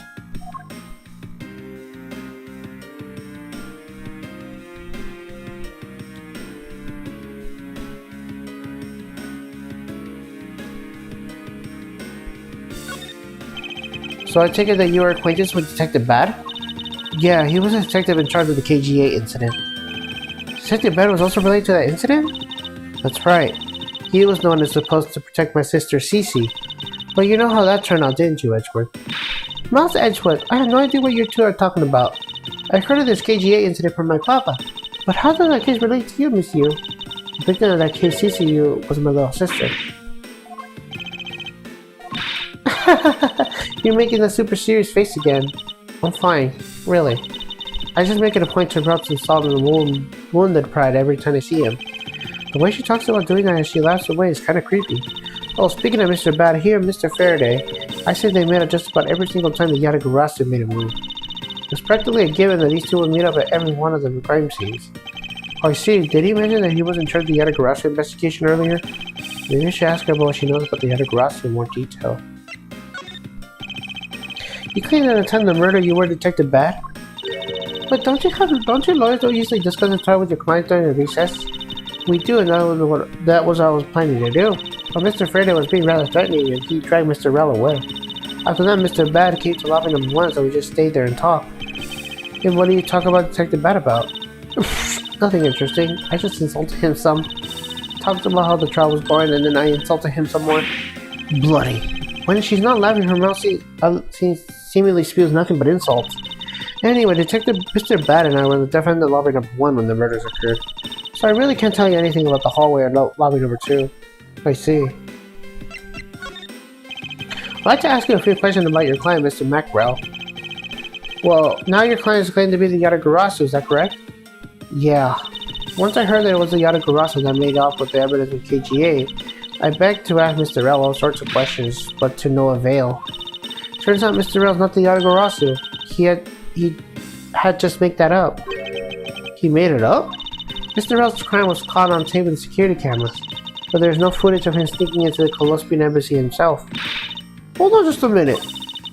Then you mean to say that you knew he was not the real Yatagarasu? And that he was just another cold-blooded killer? And you were ready to defend him? Yes, that's right. I see. So the defense lawyer is actually just someone whose job is to cover for criminals. That's why defense lawyers are so detestable, but they are no match for us mortal karmas. I don't believe it, you're serious. Why don't you save that face for someone who's really worth being serious about? And Edgeworth, do you remember what I said earlier? I have my own agenda. I still on the hunt for leads regarding the KGA incident, right? Alright. And for that, you have a scene on corner about defending a known killer? Don't put words in my mouth. I said no such thing. The only way I had to get close to Mr. Rao was to be his lawyer. I had no intention of coming for him ever.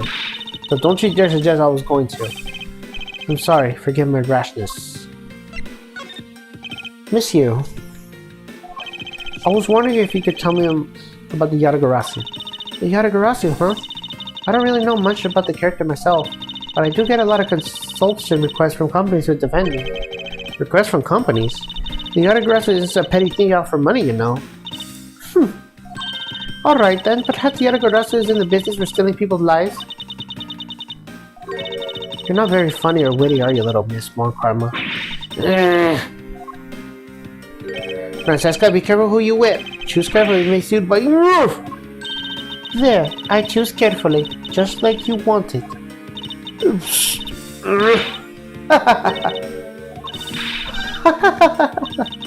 That just now was hilarious, little missy. Of course it was. What was wrong with these two women? Why does my pain give them delight? And so in the end, what is the Yatagarasu?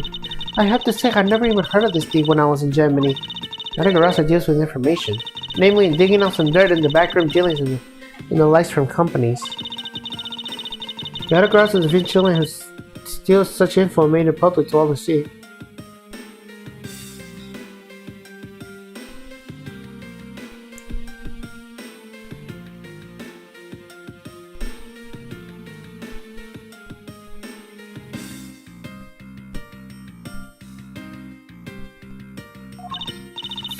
Vigilante or not, this person sounds like another criminal to me. I suppose you could put it that way too. Either way, I get a lot more clients now thanks to that thief. Sounds like Miss Yu is profiting nicely. I suppose I got all I can from that of Miss Yu. I should move on and speak with Detective Gumshoe now.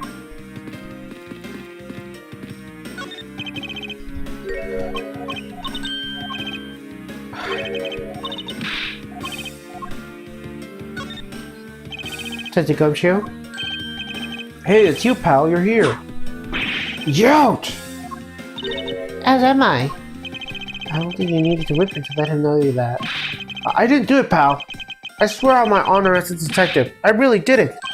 Your words are useless. I place my trust only in the evidence, detective. Once the investigation is fully over, and should we find out that you are the killer, there will be no mercy to be had for you. Have a heart, pal. But you're not worried, right? After all, you have nothing to worry about if you really are innocent, that is. That's right. Hey, pal. Go and do your perfect investigation and get the real killer for me, would you? I would have done so even if you have not requested me to, detective. So you and Mr. Faraday had a small meeting last week, didn't you? And I was trying to you didn't make him so angry. I just asked Detective Bad the same thing myself, pal. Turns out he was mad at me because on my very first day as a detective, I reported him to my usual post instead of the Criminal Affairs Department. By the time I got down to Criminal Affairs, I was really late. And that's when he gave me that huge speech. I remember doing the exact same thing to elementary school. On the first day of school every year, I always wind up going to my old classroom. All pathetic for a detective to become comparable to a mere school child. You claim to be standing guard in front of the door in lobby number 2 during the recess. However, when did you receive the order to do so and from whom? Earlier I did around 3:20 and from Detective Bad Pal. Today's trial took a really crazy turn, so I was told to make sure nothing happened to Mr. Faraday. And yet something did happen to him, correct? It looks like it was a total waste of manpower to assign you as guard duty. Ouch! Your words sting worse than your whip, pal. So it was Detective Bad who ordered him to stand guard, huh? Now then, Detective Gumshoe. Is there anything else you'd like to tell me?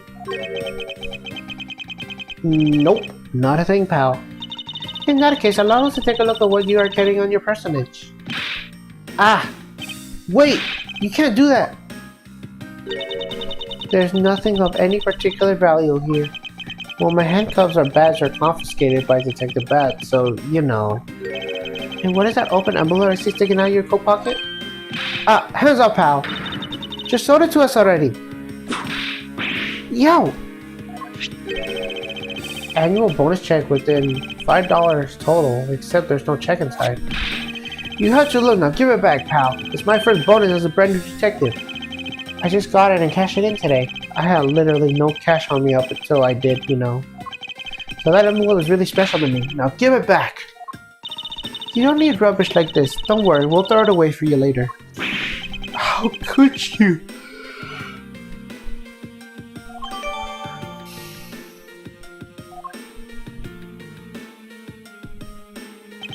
I'm sorry, but I need to take him in for questioning now. I think I asked him just about everything I need to. No, wait. Since he became a suspect, there's one piece of evidence I should reconfirm. Officer, I ask you wait here just a second. I still have one thing to like to reconfirm with Derek Gumshoe. Understood, but please make it brief, sir.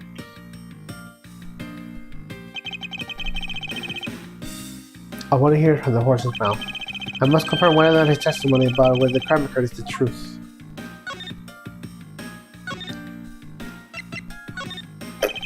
You told me earlier that you heard no sound other than the gunshot out of the hallway. Is that correct? No mistake about it, pal. Then you're also claiming that no one passed through the hallway either? Is that also correct? Yup, not even a single ant passed through the hall while I was on duty. You didn't realize that the lie you're telling me is only making life more difficult for yourself. Huh? Oh. But it's true! I didn't see anyone go through the hallway. I didn't hear anything else, pal. I bet the killer found a way to kill the two guys that's beyond what I can even imagine. So he intends to continue this ridiculous lie.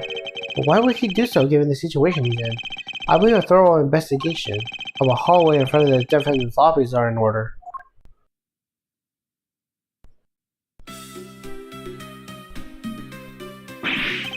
Ah, you...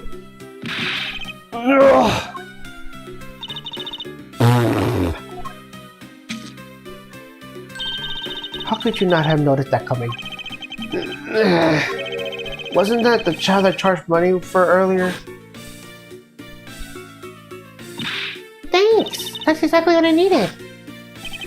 Kids can sometimes be so cruel! It looks like she dropped something. A Swiss roll. Maybe we should arrest the girl. She might turn out to be a valuable lead. At least some sort of punishment may need to be dealt the next time we met. I believe I asked all I need to of this man. Now for Detective Bad and the judge. We have to confirm who is correct, the judge or the scruff face, right? I suppose we should inspect the hallway in front of the lobby number 2 next then, right? I suppose so. Shall we head on over, Francesca?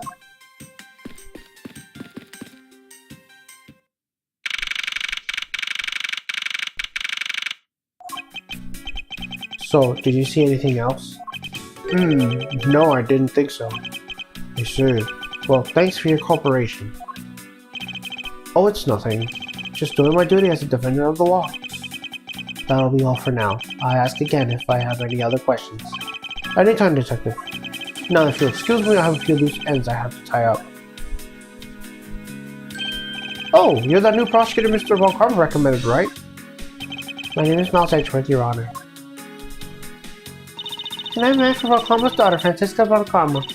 I said to become successor of a genius father anything done, Your Honor. Oh, I see, Mr. Prosecutor, new prosecutor recommended Miss Von... Ugh! I bit my tongue. Are you alright, Your Honor? Please feel free to refer me as Miss Von Karma, Your Honor. As for him, just Edgeworth is fine. Apparently somebody doesn't feel like I'm worthy of a proper title. Oh-ho! Very well then. I shall call you Miss Von Karma and Mr. Prosecutor Edgeworth. Your Honor, Mr. Edgeworth is fine, sir. Now, how about your earlier testimony? Yes, what about it, Mr. Edgeworth? I would like to ask you a few questions about what exactly you saw. Alright, after all, it's my duty to clarify the testimony of the defendant of the law. I greatly appreciate your cooperation, Your Honor. Now, the first thing I will ask you to do is figure out the detective's exact wounds.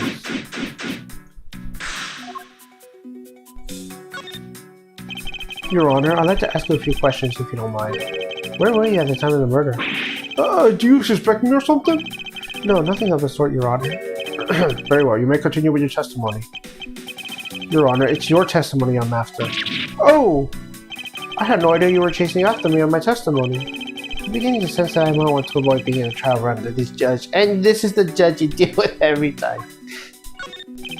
Let's see here. Now then, how should I put this? When you get to my age, you need to pay more frequent visits to the restroom. If you go take a look at the window at the end of the hall, you see a small window. That is the window to the men's restroom. In other words, you can clearly see the hallway from the men's restroom. When I was going to the restroom, that Detective Gumshoe, is it? Well, he was just standing in front of the vending machine buying something from it. However, in this I couldn't believe. When I was about to exit the restroom, there was not a soul in the hallway anymore. Your Honor, could you please calm down and explain it to me rationally? Oh, I'm really sorry. Please let me regain my composure. It was really suspicious. That's what a fairly home judge's intuition said. Until the murders occurred, I just want to brush it off. Apparently this judge doesn't understand the concept of staying calm. That's probably all I'm gonna find out from His Honor. Mr. Rusher, may I return to my other duties now? Yes, I'm sorry to have held you up. Thank you for your cooperation, Your Honor. Anytime, Mr. Edgeworth, anytime. The judges in this country seem rather friendly. Yes, if not a little wishy-washy. However, I hear that they are known to hand down very fair verdicts.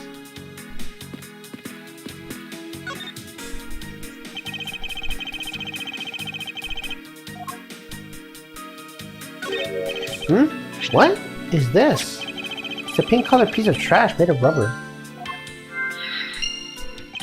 I feel like I've seen someone like this before. Well, all I can see is a piece of garbage. But you know, the fact that there's a little litter running loose inside the courtroom is simply unforgivable. Ugh, it's not like I was the one who littered. Rubbish belongs to the rubbish bin. Ugh.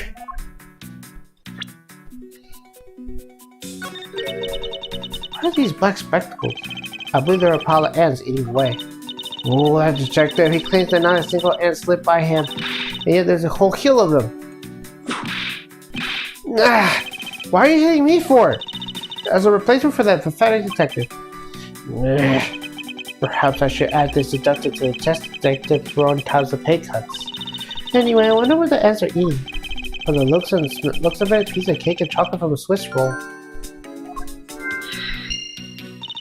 Miles Edgeworth. The courthouse has to be kept pristine at all times.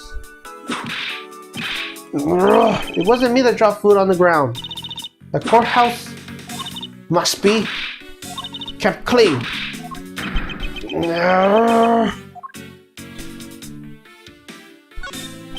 The dirt on this bench, it smells like some sort of sweet substance. I can't believe there is someone going around dirtying the courthouse. For shame. Calm down, Francisca. Now take a good look. Doesn't this smudge look like some kind of handprint to you? I suppose it could be. Which means that perhaps we can lift the prints out of this person who stole this bench. I see, so then we know the identity of the mystery slob. You there, the lab technician. Could you please find out who the handprint belongs to? Sir, yes sir. I got the results of fingerprint analysis, sir. And do we know who they belong to? Sir, the fingerprint belongs to Detective Gumshoe. Oh, interesting. Good work, officer.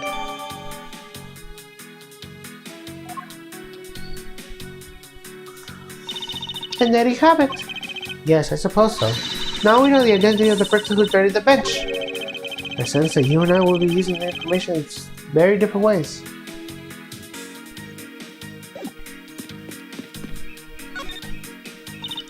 It would appear that this vending machine sells snacks and various other foods.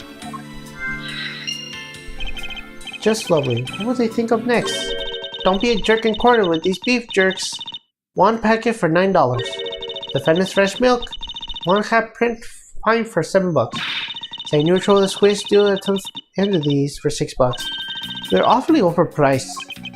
The lineup is simply awful, period.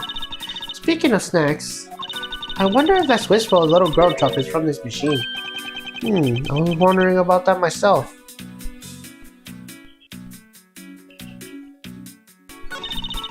Stay neutral to the Swiss roll till the end of these.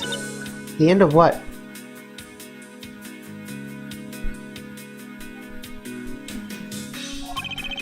Well, it surely means the end of the trial. I suppose this means that one should be eating these during the recess.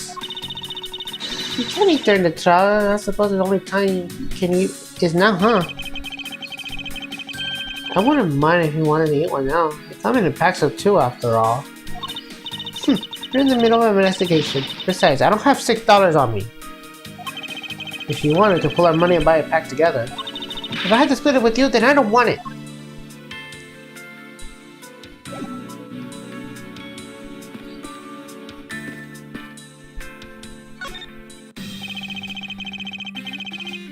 That's too bad. There's something I wish to inquire about. Hey, how about the doing actual with you? I wish to inquire about the country's movements during the recess. You're getting in the way of the investigation. I have an order from Mr. Montgomery himself, plus I still hold the investigative authority. So I hear you were the one who called for Detective Gumshoe to come down here. Faraday, that guy was just accused, you know. I just knew something was going to happen.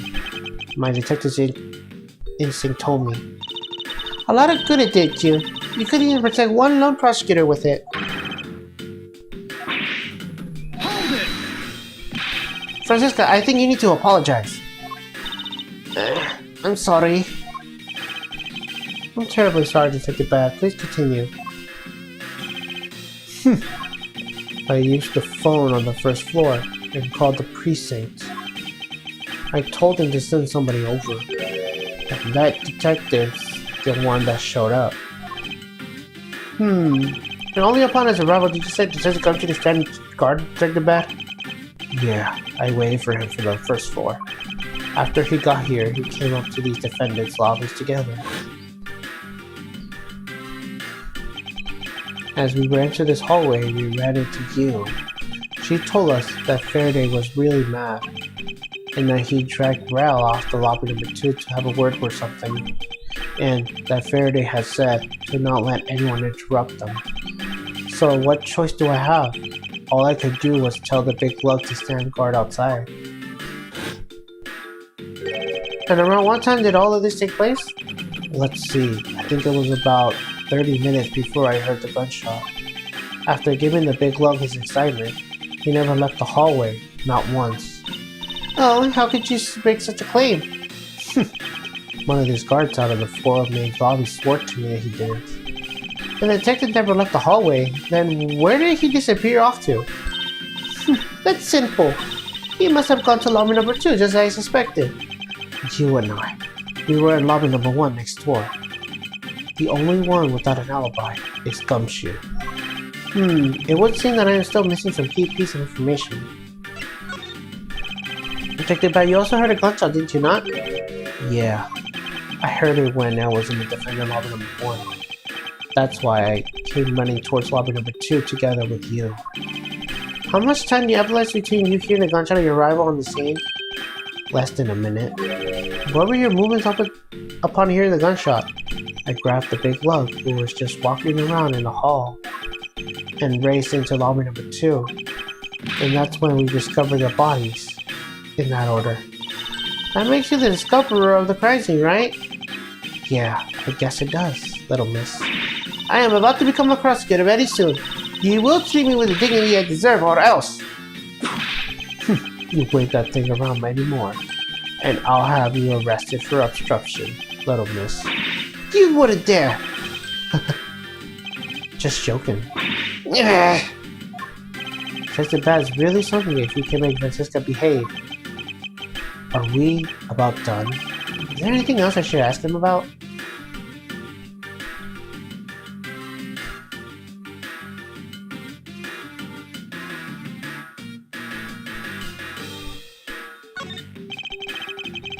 I'd like to ask you, tell me exact time you heard the gunshot.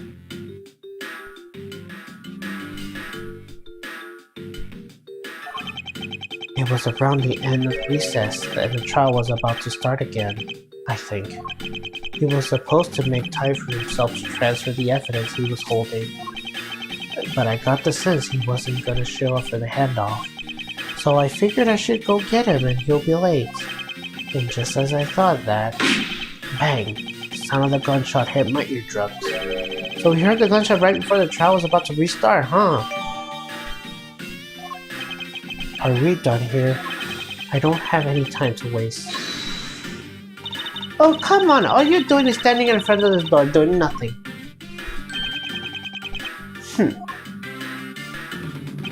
I get the sense that he is someone investigating this crime scene, or rather that he's keeping us under surveillance. But to what end? Detective Batman, may I ask you why you're cooperating with us just a bit longer? I don't have anything else to say to the two of you. You guys were the ones who said you wanted to investigate in the first place. Fine then, be obsolete. We'll do just as we please. Come on, Miles. You may no longer be willing to help us, however. May I ask for exercise cooperation? Do as you like.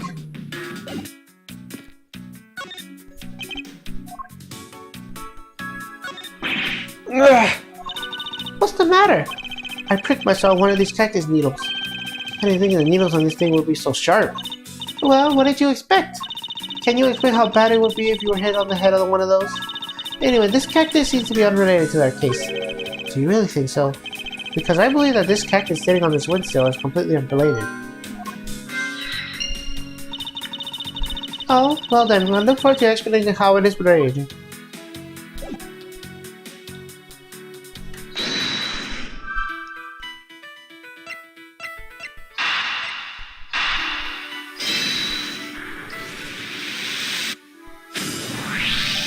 These bits of chocolate and cake, could they not be the one from the Swiss roll? A Swiss roll? What would a courthouse have a thing like that? It may not seem like the right venue, however, it is being sold right over there. The vending machine. Ah, I see. Stay neutral as a Swiss do until the end of use. 2 for $6, talk about expensive. Even the fact that it's on the expensive side aside, the fact that the cake crumbs and chocolate bits were found in this hallway suggests that they came from the Swiss roll that he purchased from the machine. I think I have a pretty clear picture of what happened here now. Naturally, after all, I'm here, alright. Said the gumshoe must have sat on this bench and ate his Swiss roll. And as he ate, he jumped in on the floor and soaked the bench. Ugh, how could he not clean up after himself? How utterly despicable. Don't you dare whip me again, it wasn't I who made the mess in the first place. Anyway, it was indeed Detective Gumshoe who brought the Swiss roll. And that creates a rather interesting contradiction in fact. A contradiction? Where? I think another look at the special courthouse vending machine is in order.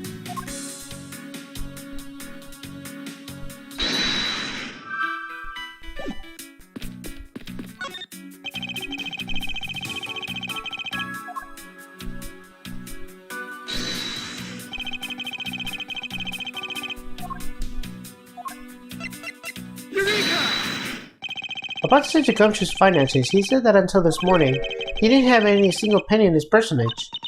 Just how poor is that guy? If his bonus really was only $5, then he should have been able to purchase a pack of Swiss rolls. However, facts being as they are, they found cake crumbs on the floor. Meaning Scruffy must have brought a pack somehow. Indeed. That detective should not have been able to purchase that pack, and yet he did.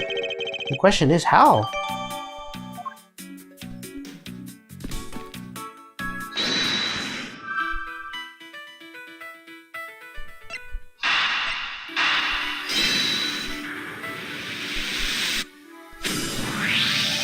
This pink rubbery substance. I saw this in a different form earlier today. I believe this is a piece of a pop balloon. I suppose that's possible. The balloon probably got a little too close to our friend, the wind-still cactus. That would be the logical conclusion, yes. Alright. I believe I now have a very firm grasp of what's happened here. Well, I do too. Alright, Francisca. Would you care to share the conclusions you come to? Why should I do that? We're still in the middle of competition, you know? We should be checking to see if your conclusions are wrong first, so you go on ahead.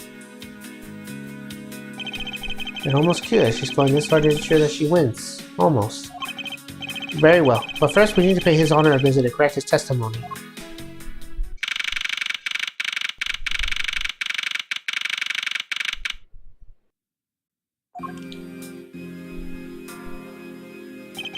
Your Honor, if I may, I'd like to test your witness testimony to see how it stands up. Do you doubt me? Am I your new suspect? In a sense, I suppose you could say that. Even you, a judge. are nothing but a common witness before the Lord of Karma. Silence in the courtroom! Silence, I say! Mr. New Prosecutor recommended a venerable common master as and genius assessor Mr. Seskak! You bit your tongue again, didn't you? As a defender of the law, I should never give false testimony. You can even place me under oath if you want. Very well then. Your testimony, if you please.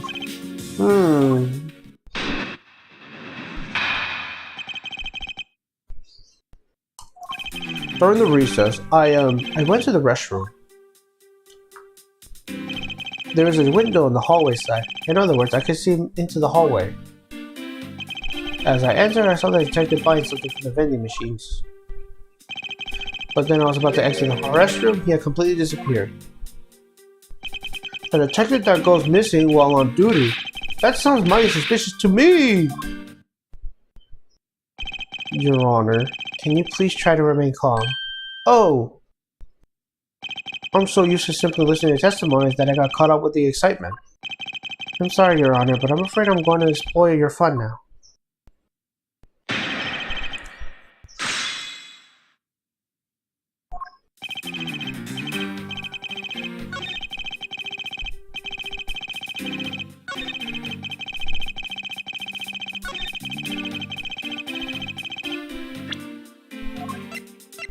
Objection! Well, what does that finger wag for, Mr. Edgeworth? And don't you know it's rude to shout objection while someone is giving testimony? Ha! If you truly are a man of law, then you must always be vigilant. For example, I never let an opportunity to shout objection pass me by. Miles Edgeworth, it's one thing to be passionate about your job, but this is real life. This is what some people say is the pot calling the kettle black.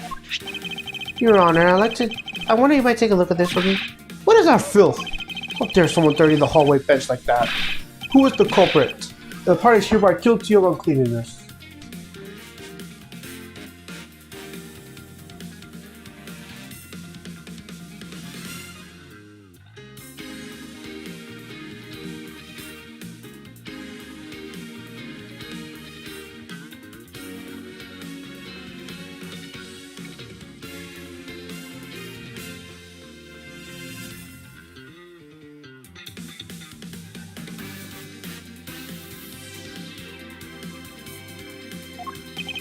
If you must know, the young Carson's bench Solar has already been placed under arrest thanks to your earlier testimony, Your Honor.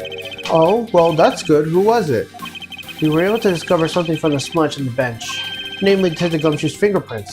Not happy with committing such murder, but he had to go dirty the courthouse too? Guilty! Your Honor, please calm down. While it's true that the detective is one that made the mess on the bench, we have yet to establish that his actions related to a double murder. What do you mean? I believe the detective brought a pack of Swiss rolls from the vending machine, and then promptly sat down on the bench to eat one.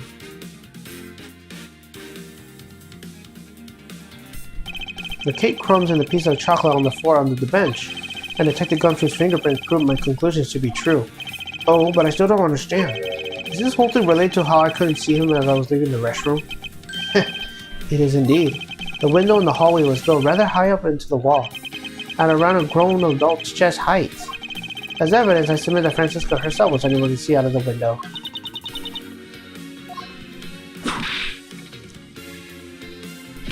Ugh. I knew I shouldn't use her height as evidence. Basically, what this means is that the area directly under the hallway window is a blind spot when the hallway is being viewed from the men's restroom. Then... It seems that you have made a connection. If someone were to sit on the bench under this window, yes, even someone as large as Detective Gumshoe would effectively disappear from sight. What? Do you finally see, Your Honor? Your testimony just proven that Detective Gumshoe was in the hallway the entire time. Sorry. I didn't mean to say it with that much enthusiasm. All I wanted to do is all I wanted to do was try saying it once. Here, let me try that again. Hold it! Is there something of value you like to say? Yes, actually there is. I remember something else just now. Mr. Edgeworth, please allow me to testify for the court one more time. Even if you overrule him, he'll just keep talking, wouldn't he? That might not be a bad thing. The more info, the better in the better investigation.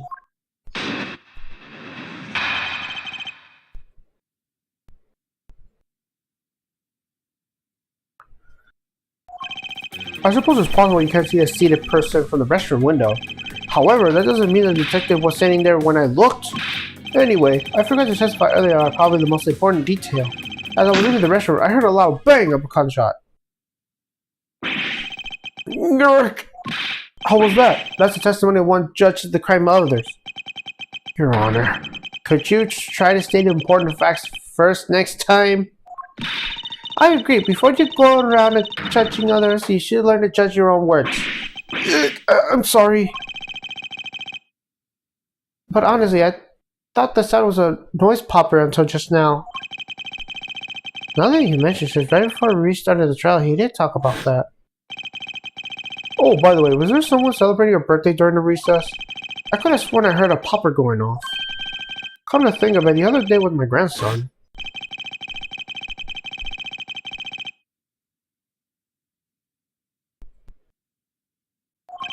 And whether the lines up with the gun is actually fired. Your Honor, if I may, I'd like to clarify a few details in your testimony.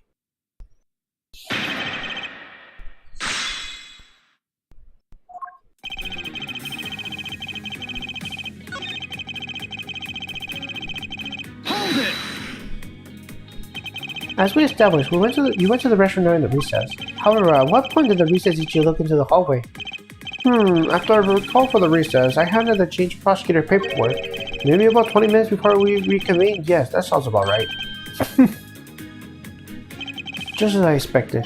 What were you expecting? I might demand to know what this all-knowing smile is for. Your Honor, that statement you made just now is very important. I'd like you to apprehend it in your testimony. Alright, if you insist. Let's see, I looked into the hallway about 20 minutes before we were to reconvene.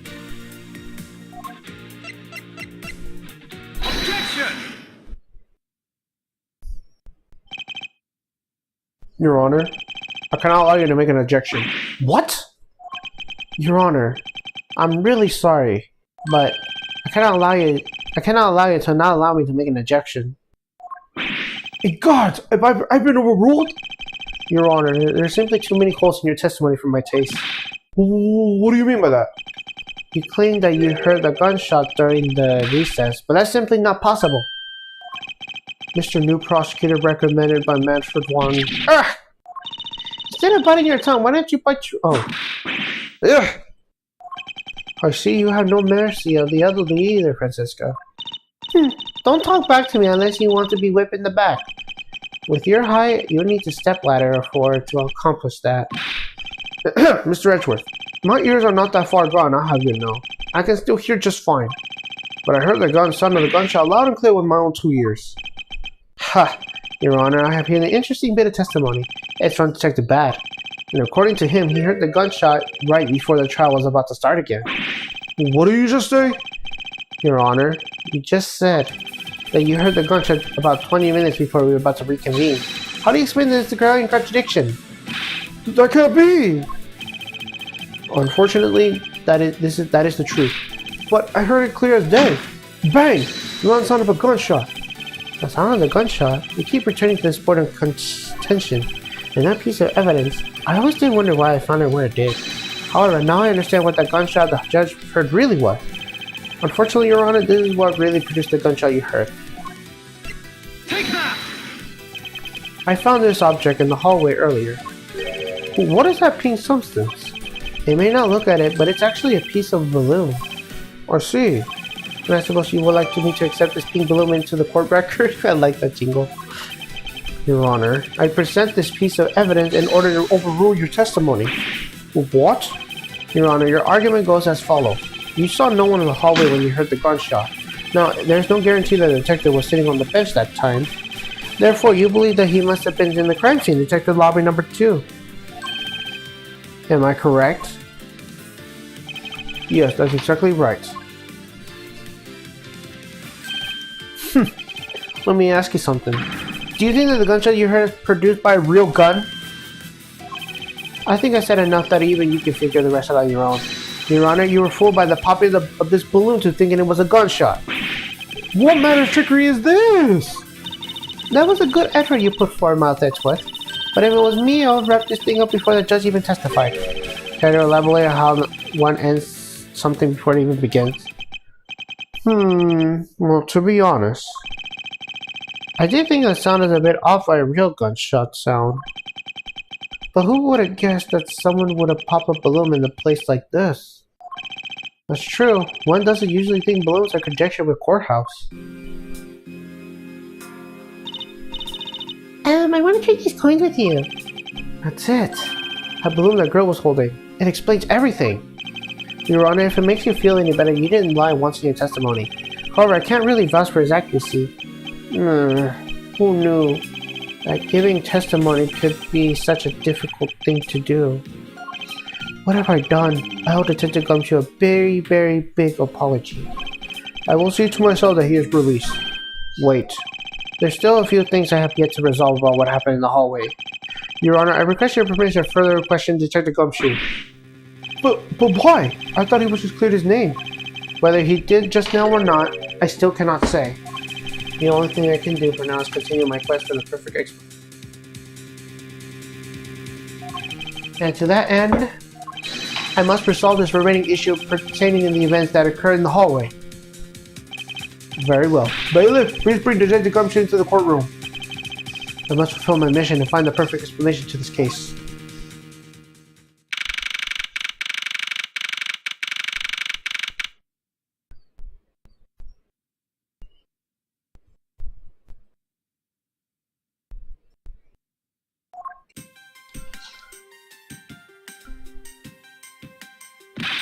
Well, what is it now? Isn't it time for my trial already? I've already told you that a gazillion times, pal. I didn't do it. I'll be the judge of that, Detective Gumshoe. No, you won't. I'll be the judge of that. No. I'm the judge around here, so I'll be the judge of that. Why can't you guys be a little less judgmental? Yes, well, speaking of hasty judgments, Detective Gumshoe, I'm afraid I must apologize for an error of judgment on my part. Your Honor, I don't believe you should apologize just yet. We have yet to prove he is completely innocent of this crime. I guess so. What are you guys talking about? In any case, I would like you to testify as your actions while you were on guard duty. And please remember, you are not on trial. This is just a part of an investigation. As such, you may still be found to be innocent. However, if you should give false testimony... Youch! Man will object, loud and clear. If you are found to be lying, you will be held indefinitely. Understood? I got you, pal. Thinking back to the state of the crime scene and the judge's testimony, it's obvious that Detective Gumshoe is lying. And if I can't break his lie, then he may never get a break in this case.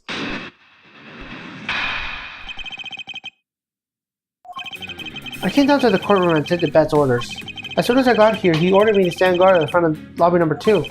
From that time on, I heard it until the gunshot. I was in the hallway the whole time. On my honor as a detective, I swear it wasn't me, pal. He's still singing the same tired tune.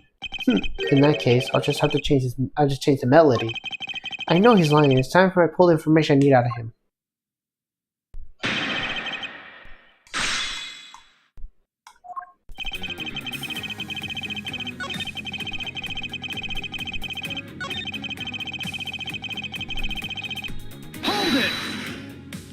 You claim to have been in the hallway the whole time.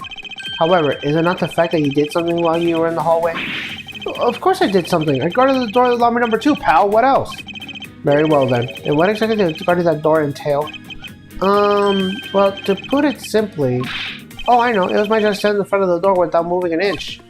Oh? Detective Gumshoe, you mean to tell me that you didn't take a single step away in the door of lobby number 2? Is that really what you wish to testify in the effect of? You got it, pal. I didn't take a single step from the door, just like I was ordered to.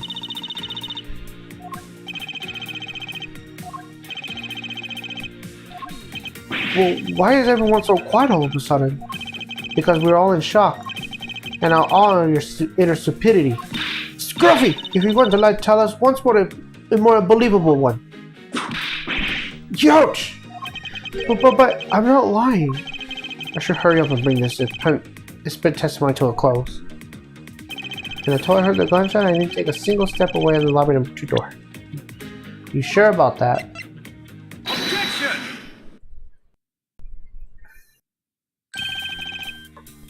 I have an objection.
What is it, pal? Just a gumshoe. I wonder if you might recognize this from somewhere. Hey, that's one of the things, the courthouse special Swiss roll, right, pal? Precisely. In that case, I suppose that you also recall the sloped hallway bench? Hey, you know what? I think it was probably me that did that. Just a gumshoe, you know you can't go around turning up the court proofs like that. You inconsiderable slobbery pig! Ugh. I promise to clean it up later, I swear. Now then, shall we get down to business? About the fact that you didn't move a single step from the top of the door. If it really is the case, then how were you able to buy a pack of Swiss rolls? Ugh. Furthermore, you didn't move a single step from the front of the door. How did you manage to get to the bench dirty with your scruffy hands? Youch! It appears that Francisco Swift can do more damage than my words alone can. Alright, I confess, pal. I was hungry, so I bought a pack for myself, okay? So that I get chewed out again if anyone finds out about me eating on the job. So I didn't want to say anything. Well, unfortunately for you, I saw you do the whole dastardly deed. I clearly saw you buying a pack of Swiss rolls from the vending machine. Okay, I'm sorry for lying. But that's all I'm sorry for, you got that? Because I'm not holding anything else back.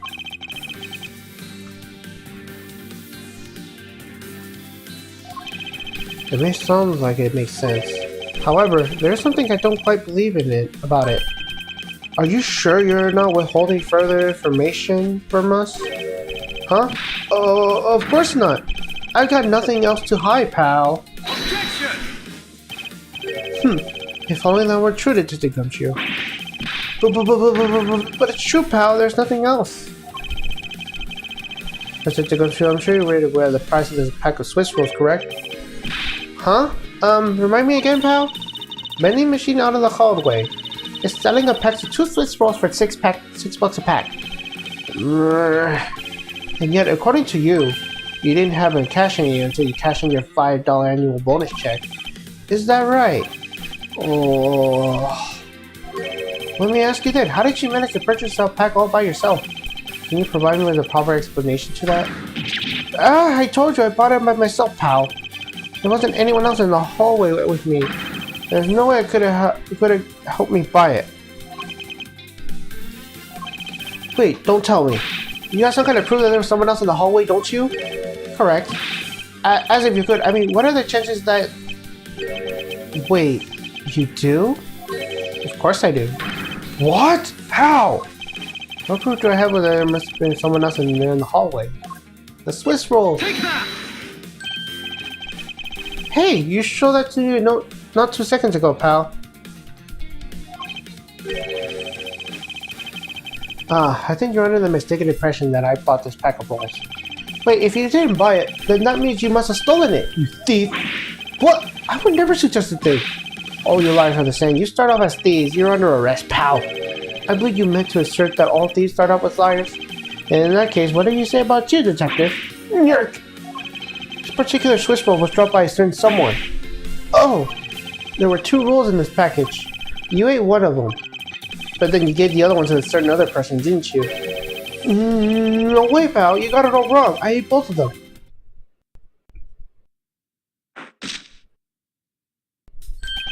It would appear that we caught you at last. Hey, don't you dare do anything bad to that girl. It would appear that they do know each other after all. So why did you continue to come up with me and kick me? Have I wronged you somehow? I have a name and it's Kay! Kay what? Kay Faraday! Faraday? Are you perhaps Mr. Faraday's daughter? I'm not a you, I'm Kay! Kay, you know, good little girls don't kick other people. Especially not hard enough to leave big nasty bruises like the way you do. Well, you should have put Gummy under arrest, mister. Gummy? My guess is that she's talking about Detective Gumshoe. What a cute nickname you're giving him. Gummy didn't do anything wrong. Okay. It appears that I will need to speak to her in a bit more detail. Rawr!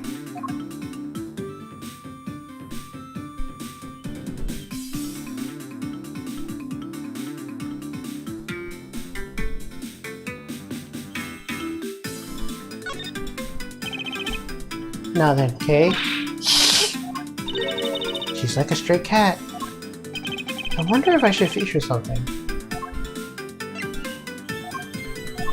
Take that! Okay, I promise to give this to you if you calm down. Oh, Swiss roll!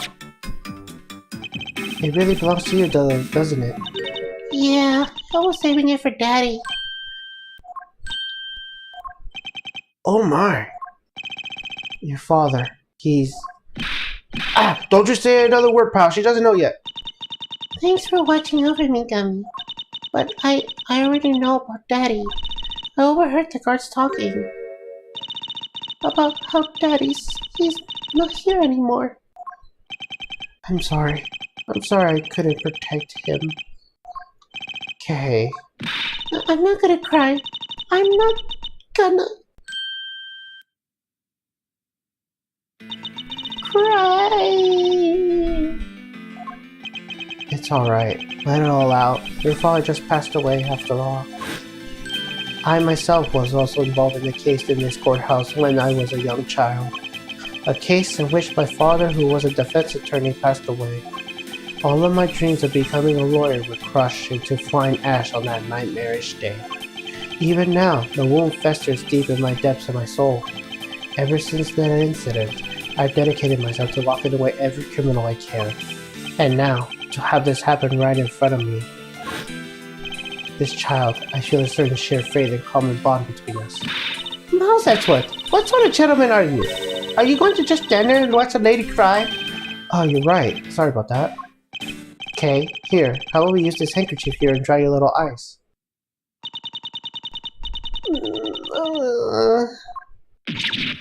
Huh? Like your foot! Don't blow your nose on that! I feel better now, thanks. Okay, are you going to be alright? Yep, I'm already alright. Somehow I highly doubt that, but I'm not going to push it. I promised Daddy I'd never fight across strangers. And you're a good kid, are you, Kay? You always keep your promises, right? That's right. Even if I just can't see a Danny anymore, I'm going to keep all my promises. You're a very brave girl, Kay. You're a very good child for keeping a promise you've made to your papa. I'll even testify you didn't cry, just for you. Thank you very much, lady. Ha! It's nothing. I'm only telling the truth after all. It would appear that because her father was a respected prosecutor, Francisca sympathized with Kay's feelings. Kay, what kind of person was your father? Daddy was a hero of justice. His job was to catch all the bad people in the world. So to you, the prosecutor is the hero of justice, huh? I suppose we are in a sense, as we are the ones to seek guilty verdicts for criminals. Plus, you know what? Whenever I came to the courthouse, Daddy would buy me an absolute favorite treat, Swiss rolls. Oh? I want to be a hero of justice someday, just like Daddy.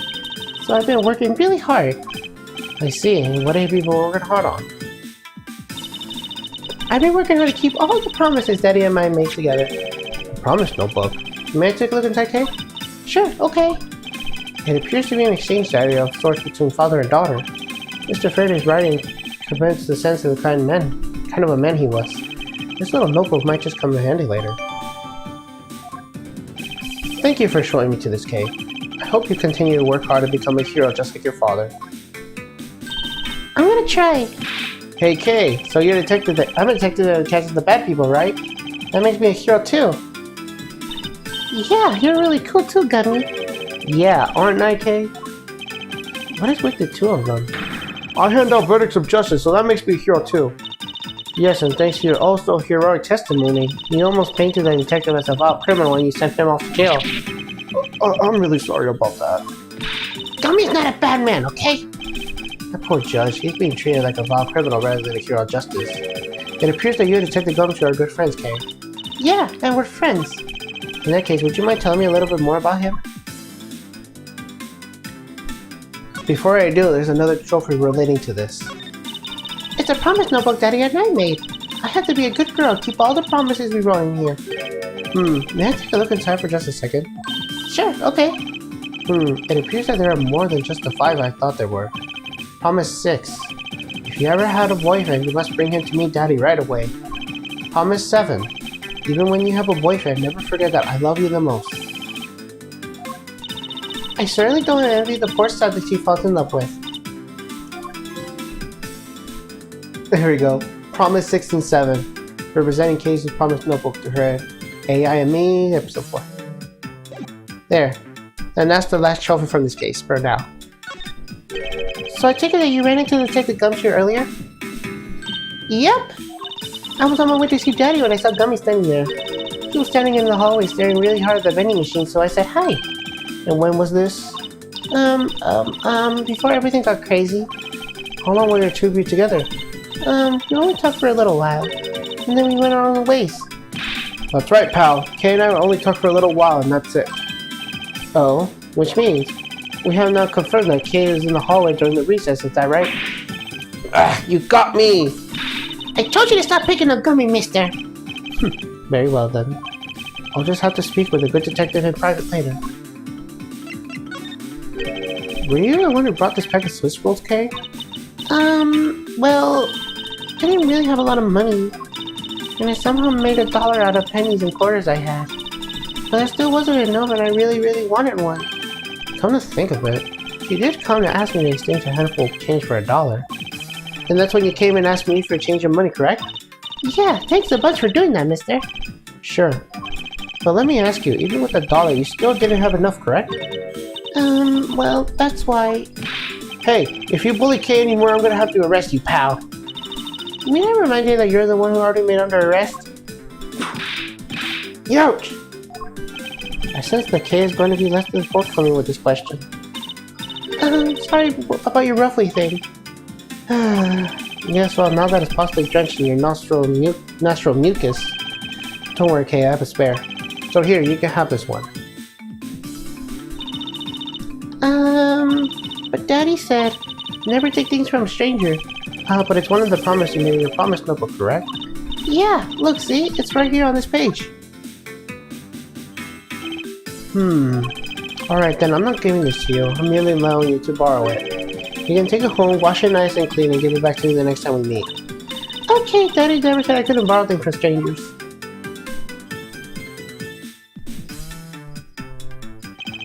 Now the Detective Gumshoe. Uh-oh. I believe it is now crystal clear that you were with little Kay in the hallway. Ugh. I told you to stop being mean to Gummy! Miles Edgeworth, there's still something you have yet to resolve. I beg your pardon? You still haven't offered an explanation of why that man would lie to us. That's... well... Gummy, don't tell me you lied for my sake. Hey, don't worry about it, Kay. Everything's gonna be okay. So that's why. So what is Detective Gumshoe's motive for lying? If you can't explain it, I can't call this a perfect explanation. His reasoning of lying is simple. What? Here's what I believe is his reason.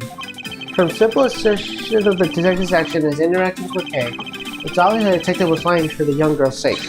And that piece of evidence will show you exactly why.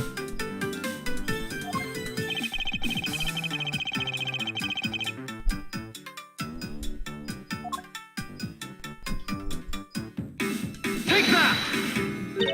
Mr. Faraday case promised notebook? How does that explain everything? If you take a look at this page, it's clearly written that Kay should never take things from a stranger. When Detective Gumshoe heard about the promise, he tried to cover for Kay. What a foolish reader for a fool. Yo! Gummy, you lied because of me, didn't you? Because I'm your friend, Kay, that's why. Gummy. At long last, Detective Gumshoe, can you please tell me the whole truth now? Guess there's no beating you, huh, pal? Okay, I'll spill the goods. I've been standing guard for a while. I was getting really hungry and the snack vending machine was taunting me. Well, all the cash you had on was $5 and that wasn't enough to buy you anything, right? After all, the cheapest item in that machine is a $6 pack of Swiss rolls. Yeah, but then an angel from heaven, Kay, showed up. I was thinking about sharing a stack with Daddy, so I wanted to buy a Swiss roll, but I only had $1 in coins. So we pulled my $5 and her one together, and we bought a pack of Swiss rolls together. But I was worried about breaking one of the promises. So then Gummy said, Mr. Faraday's one scary guy when he gets mad. But don't worry, you won't get in trouble if I don't tell, right? Besides, you bought it with me. So you didn't really get it from me, you know? You told me it would be okay. You gave me the whole roll to save and give to Daddy. Who knew that Scruffy would be so considerate? Indeed. I take it that you then sat down to the bench and ate the roll together? Yeah, we split the other roll and ate it right then. Sweet taste of that cake chocolate. I'll never forget as long as I live, pal. Anyway. Kay, I believe this also belongs to you. Oh, that's from a balloon I popped. Bad manners to leave garbage laying around, Kay. I'm sorry. Well, I guess I can't blame you for not throwing this one piece away. I was sitting high up in the window still where you couldn't see it. So just this once I forgive you. But that balloon, I wanted to surprise Gummy a little, so I popped it on purpose. And because of me, Gummy dropped his half of the Swiss roll. Now you really got me there, pal. So I thought maybe I should give Gummy this other roll. And then I saw you picking on Gummy, mister. So you kicked me, is that it? You sure are a feisty one. I'm really sorry, mister. It's alright, I'm perfectly unharmed. But about the Swiss roll, would you be alright with you if I held on to it until Detective Gumshoe was clear of all charges and free to go? Yeah, sure. Just make sure you give it to Gummy afterwards, okay? Of course, I promise. Now then, I believe we have proven beyond a shadow of a doubt that Detective Gumshoe was in the hallway for the entire duration of his duty, which undeniably proves that Detective Gumshoe could not have been committed the double murder. Objection!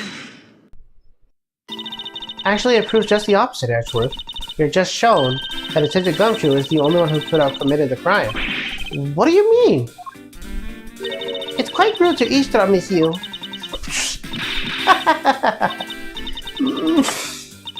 I'm getting lectured by manners. By a girl with independent of winning people. What? How dare you talk about such insolence? You're wrong, lady. Gummy's not a bad guy. Oh, what do we have here? What is a child doing here in the courthouse? Bailiff, please take the child away.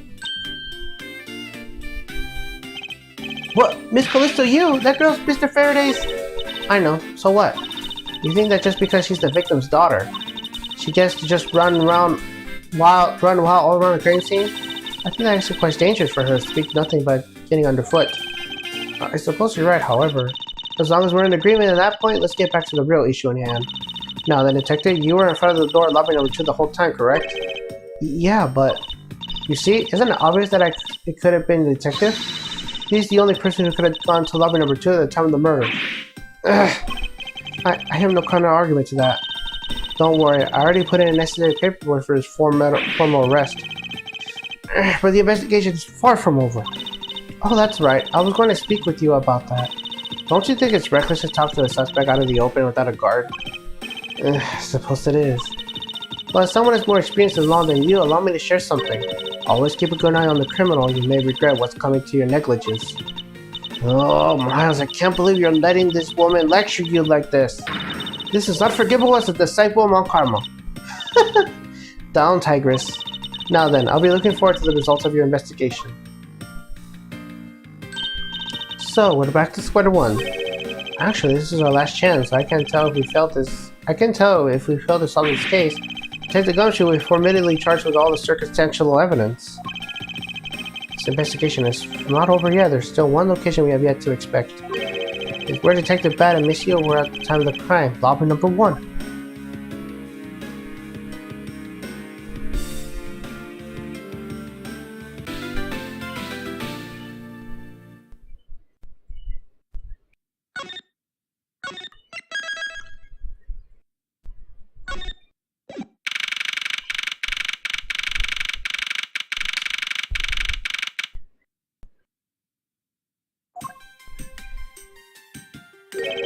What is this incredibly overpowering sweet scent? It smells like flowers. Uncle Bat, is this it? Isn't that Detective Bat and Kay over there? It looks like she managed to escape the bailiff. No, that's not quite it. Oh, too bad. But it's so pretty.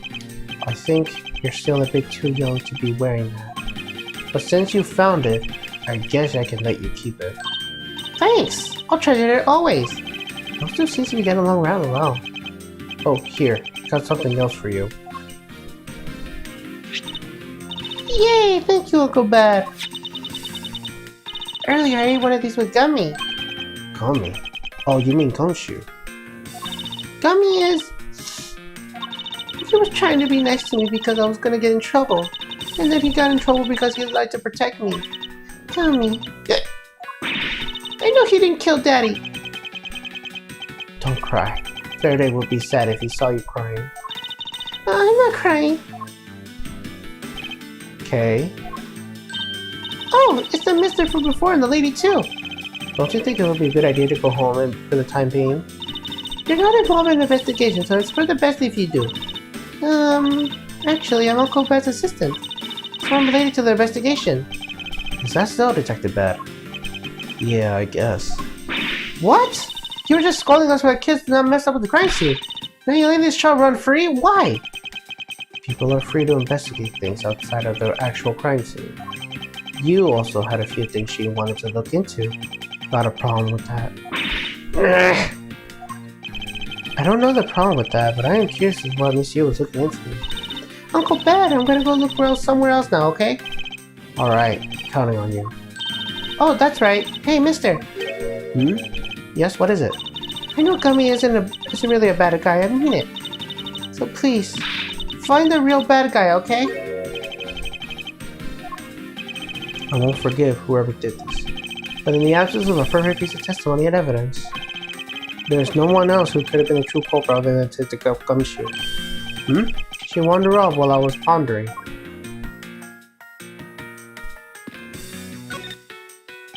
Detective Bad, what exactly was Kay searching for? Nothing that concerns you, boy. Oh, yeah, I suppose it has something to do with Kay? It does, because she's Faraday's daughter. Anyway, hurry up and get to the point. I don't have time to waste. Sounds like he'd rather be left alone. I have something to add. I'd like to confirm with you once again. I don't have anything to say to you. Be that as it may, I still have questions that it needs answers to. Now then, first of all, what is this overpowering smell that is perfumed this room? Upon entering this room, I thought I was going to suffocate. It's that ultra-strong perfume you wears. She spilled some of it. I was having a bad time of it myself. I didn't think twice and opened the windows. But that smell's still here. Perfume, huh? So that's what we said in the air is perfume. Well, it's giving us quite a stench. That is some cheap no-name brand. She said it's a famous brand from overseas. It's a knockoff. Yes, definitely a knockoff. No disrespect, but she forced one of those bottles on me. Here, little girl, you can have it. I was born with much more expensive and refined perfume. However, seeing as you just happen to have a spare, I suppose I can take it. Miles Edgeworth, you will hold on to this bottle without fail. Nah. Why can't she be honest about her wants? So now we have the perfume Miss Yu wears. Just fantastic. Is that all you wanted to talk about? If so, I'm going back to investigating. Actually, I have a few things I wish to inquire about. So you were in this room the entire recess? Like I said, I made a call to the precinct to get that big lump down here. But other than that, I was waiting for the recess to end it in here. At least your story is consistent. Earlier, you stated that you were in the lobby with Miss Yu. Yeah, I ran into her in the hallway. She said she wanted to talk to me about something, so we came in here. Then what are you saying is that until Detective Gumshoe's arrival, you and Miss Yu were on different locations? Guess I am. Interesting. Speaking of that lawyer, she seems to have a great dislike for you. Let's see, Miss Yu is the sister of the victim of the KGA incident, and as I recall, Detective Pad was the lead detective on the case. I wonder if the reason for her disdain isn't simply because you failed to guard Cece, but because you were the lead detective on the case. You knew? I also know the case style involving the Colombian embassy staff member is being referred to as the second KGA incident. Now then, Detective, I believe it's time you were honest with me, and told me the truth behind your relationship with Miss Yu and Mr. Faraday, and the KGA incident. If you already know that much, I guess it'll be alright to tell you. Now then, I'd like to ask you a few questions about the KGA incident. It's not exactly a happy story. Other than the people who were directly involved, you two will be the first to hear what I'm about to tell. The honest truth behind the KGA incident. Faraday, you and I. As you already know, we three are involved with the KGA incident. Faraday and I, we were originally on the trail of the smuggling ring. You mean the smuggling case involving one of the Amano Group's secretaries? That trial was just a front. A facade? Yeah, but the case became tainted. All because the witness who was going to testify about the Amano Group's trial of smuggling ring, CCU, was killed. Then what became of the secretary who was arrested? His name was Colin Dubois. To be honest, I didn't know a thing about the smuggling ring. But he confessed to knowing about it anyway. Dubois was probably being intimidated by the big boss man. Just another scapegoat. The boss man of the Amano Group? You can't seriously be Mr. Ernest Amano. That can't be right. It's probably just Detective Bat's personal hypothesis.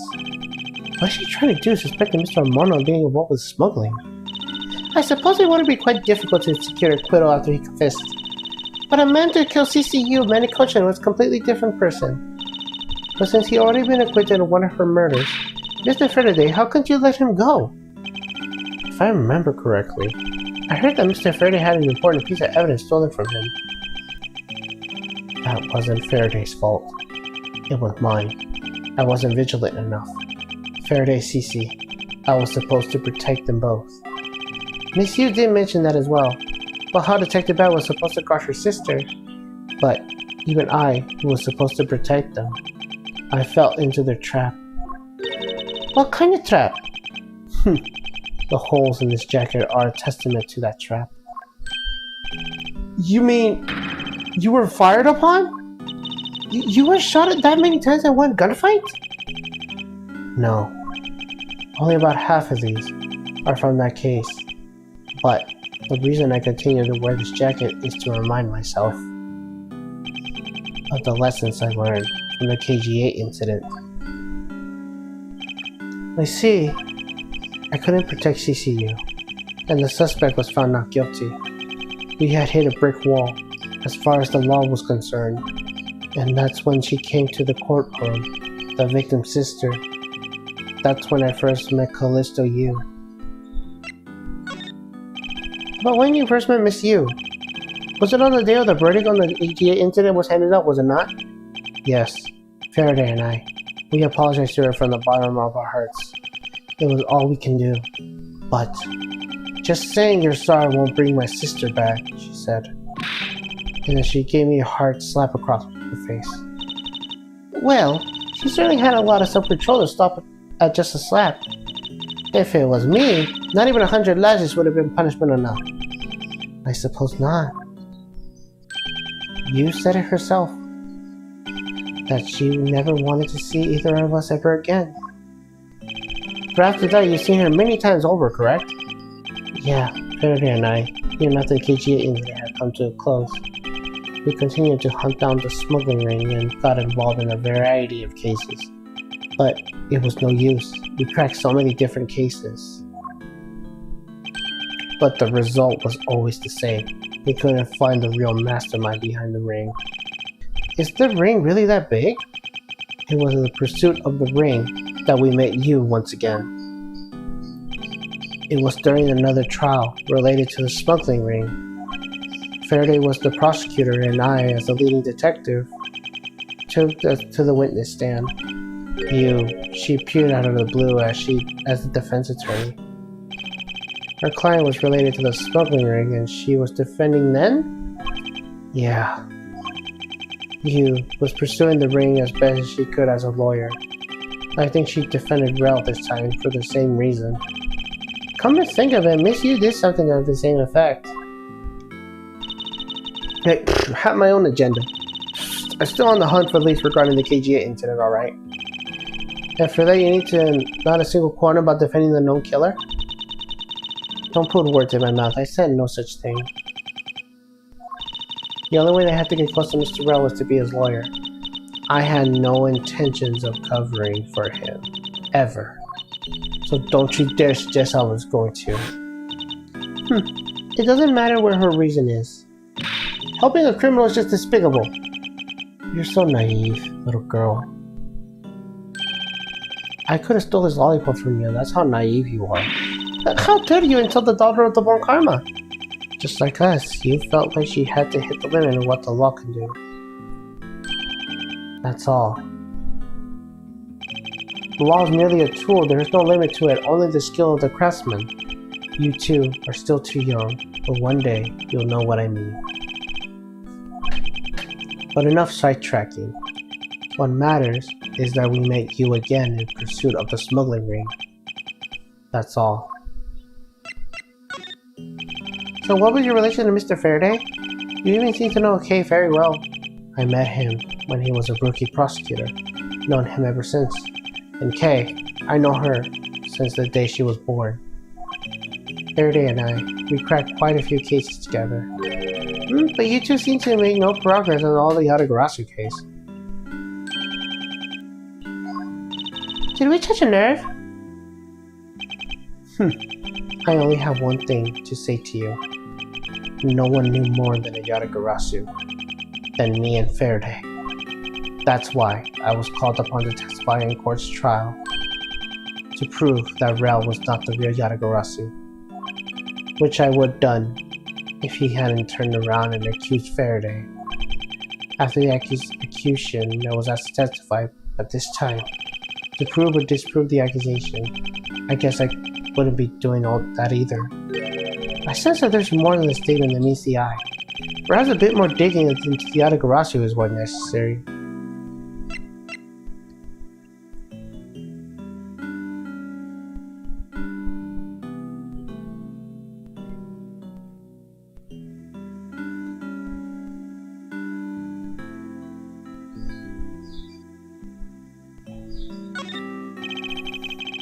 You claim to know much about the Yatagarasu. Would you care to share what you know with me? What you two should be looking for right now is proof of murderous intent towards Faraday and Rel. I agree, which is exactly why I'm asking you about the Yatagarasu. What? KGA incident, the second KGA incident.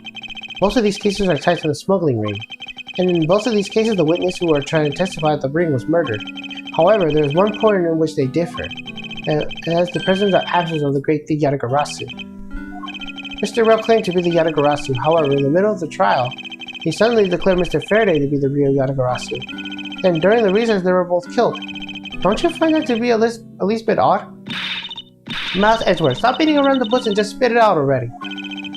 I believe there's some reason for that. Two men suspected of being the Yatagarasu were both killed at the same time. A reason? Huh? In so order to catch Mr. Faraday and Mr. Rel's cold-blooded killer, I feel like I need to learn as much as I can about the Yatagarasu. If it will help you solve this case. Then I'll tell you. I'll tell you the reason why we never caught the Yatagarasu. What was that sudden outburst for? You don't make me whip you by accident. It still accidentally whipped me anyways. There are three main reasons why the Yatagarasu will always be one step forward. First, the Yatagarasu always knows the exact location of the target's object. Second, the Yatagarasu always knows exactly how to disarm the security system. Third, the Yatagarasu doesn't leave a single shred of evidence behind, ever. I see, and those are the Yatagarasu's special traits. Sounds like an incredibly elusive thief. The Yatagarasu has never been caught on tape, never tries to draw anyone's attention, and would never do something as lowbrow as murder. That's how I knew that Rel wasn't the real Yatagarasu right away. But you can't use that sort of logic on his own to prove that he wasn't. Listen, little girl, I'm not done talking yet. Nah. What's different about this time was that evidence related to the smuggling ring was sent to the police. And the sender was none other than the one who infiltrated the Celestian embassy, the Yatagarasu. The Yatagarasu sent the evidence? Until now, the Yatagarasu would always publicize any corrupt dealings through the mass media. But not this time. The evidence this time was something only Faraday and I, and a select few others knew about. In that case, how can you be so sure it wasn't the Yatagarasu who sent it? That's easy. A special card that only the Yatagarasu uses was attached. That's how I can be sure. Just what sort of card is it? Here, take a look at this article. Whenever the Yatagarasu wants to publicize something, a white card is sent along with the stolen information. But when we questioned Rel about what was sent along with the white card, Rel had no idea what it was. Ah, so that's how Detective Bad knew that Mr. Rel was a phony. Thank you very much. I have a much better understanding of the Yatagarasu now.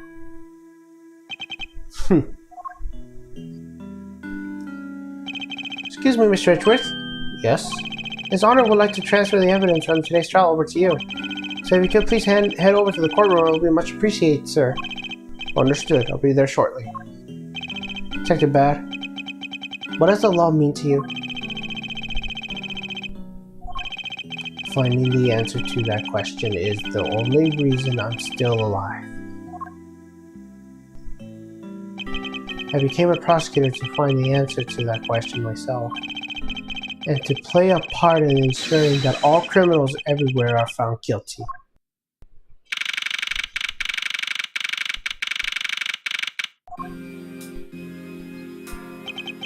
Oh, it's you, Mr. Edgeworth. It appears that His Honor is still a bit dispirited.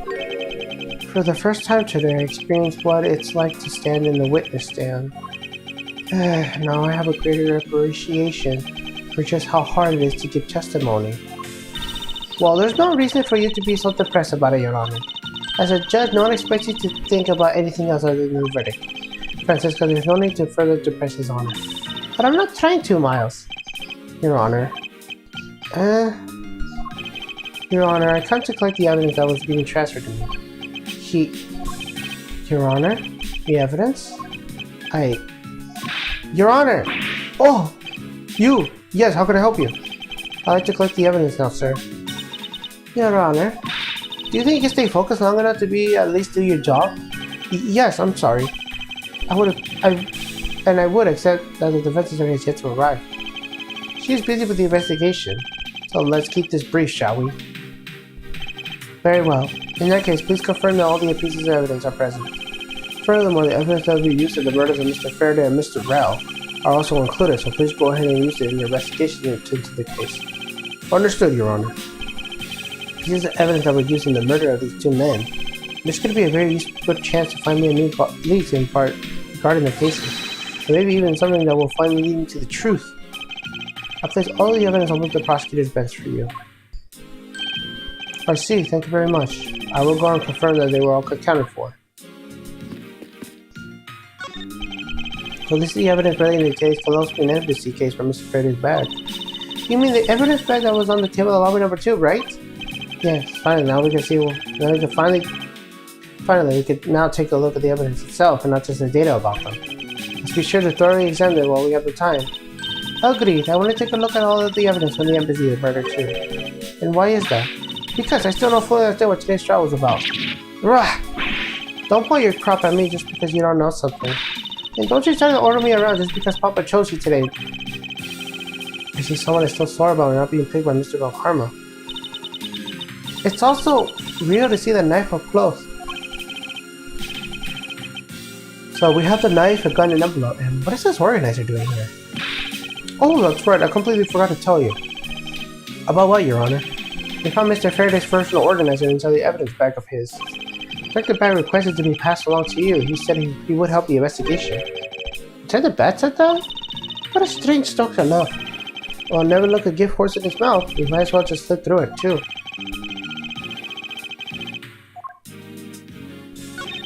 It's a knife that was used to kill Mr. Faraday. Who would have thought that such a beautiful piece of art could have been used for such a cruel act? It never crossed your mind that you used your writing crop for wrong purpose. This gun was originally used to kill the Colombian embassy staff member. When the crime was reported, the responding police found Mr. Bell still holding it, which leads to the immediate arrest. And then this gun pointed to the original student's life. How ironic. Indeed. There doesn't seem to be anything else we can learn about this piece of evidence. Mr. Faraday's organizer. It appears he was in the habit of using it. It looks like he wrote this strategy for getting Mr. Bell convicted down in here.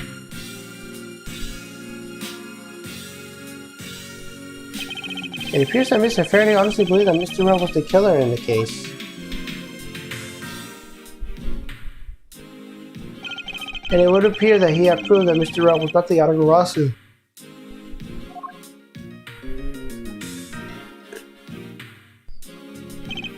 And he apparently also had a very definitive piece of evidence. Yes, I believe that Mr. Faraday was well prepared to discredit any claim Mr. Rao may have made about being the real Yatagarasu. And he had the way to prove that Mr. Rao was the guilty party in the embassy chain murder. His organizers are proof straight from Mr. Faraday. I'll have to take my time to get a thorough read later.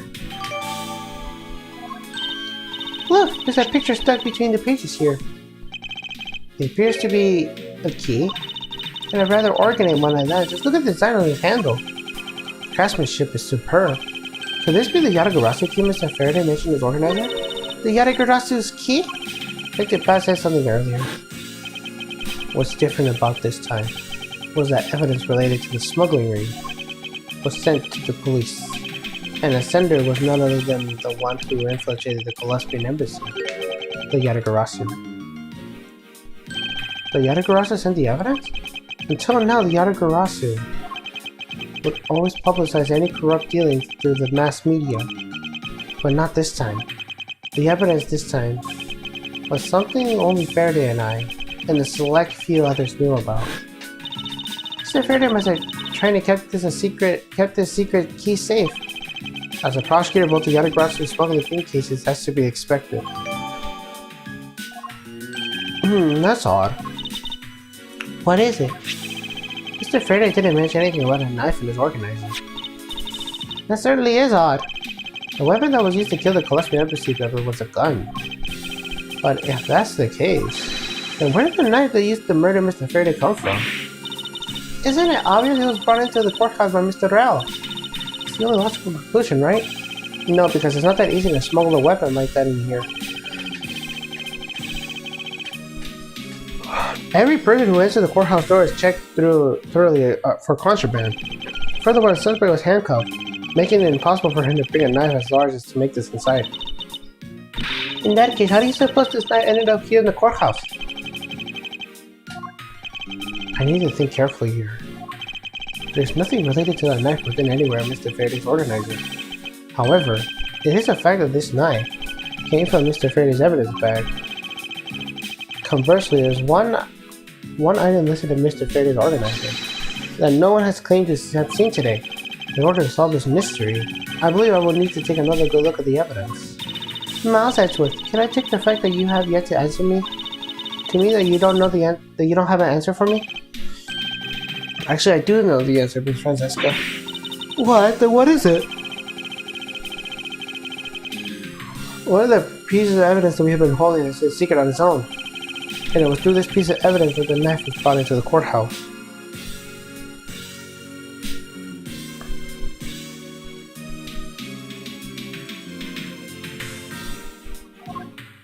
Take that! This Yatagarasu kid Mr. Faraday mentioned his organizer. This is how the knife was brought into the courthouse. You're not making any sense, Miles Edgeworth. You just need to look closer at Princess, guys, to see what I mean. Do the color and orientation of the key handle remind you of anything? You do remind me on the knife. Very good. Both the Yatagarasu's key in this photo and the murderous knife have this very unique design in their handles. Furthermore, even though Mr. Faraday mentioned the Yatagarasu's key, the only object we found in the crime scene was a knife.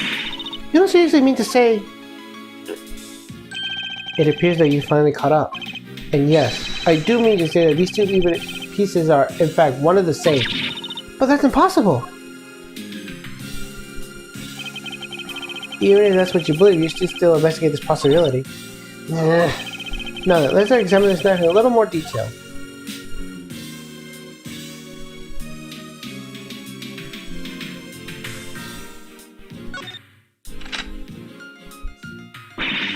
I can't believe it turned into a key. You think there's such a trick into this thing? So the weapon used to kill Mr. Faraday is actually the key the Yatagarasu stole. This piece of information is more critical than anything we've learned up until now. Frankly, I'm shocked. Mr. Faraday only mentioned the key aspect of the piece of evidence in the organizer. It's possible that even he had no idea this key was holding a knife blade inside. If that is true, then the only someone who knew about the key to the knife trick could have killed Mr. Faraday. In amongst law enforcement, this key is top secret. We're looking for someone who knew even more than the key than even Mr. Faraday. Meaning that the only person who could have been the one to set the key in the first place. The great Yatagarasu! And maybe Mr. Red really was the Yatagarasu. And he was the one who killed Mr. Faraday. Isn't that one possible scenario? No, not really, especially since Mr. Faraday was absolutely convinced that Mr. Red was not the Yatagarasu. Besides, as Detective Bat said earlier, but when we questioned Rel about what was sent along with the white card, Rel had no idea what it was. I see. Alright then, I guess the person who knows the trick behind this key is someone else, and that person is the real Yatagarasu. It seems like this key is truly the key to solving the case.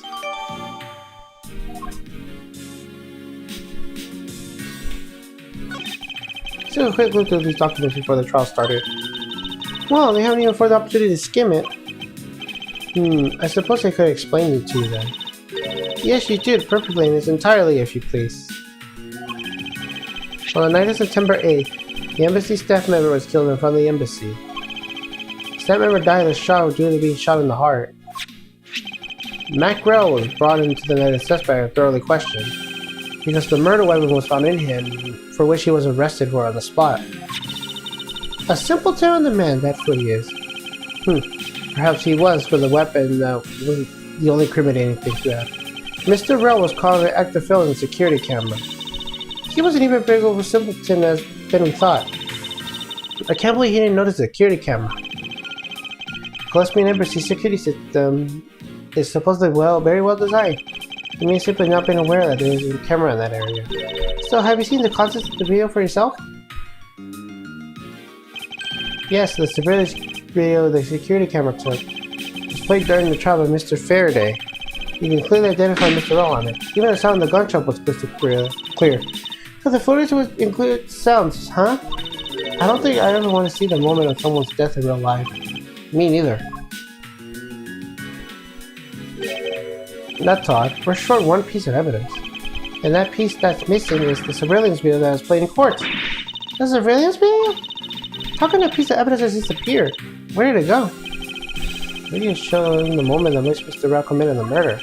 Where it could have been gone. Where could it have gone indeed? Are you done with your expression of the evidence? Yes, I'm finished. However, Your Honor, I am missing a single piece of providential evidence. Your Honor, where are your list of your duties? What? No, how I dare not lick my duties. What do you take me in for?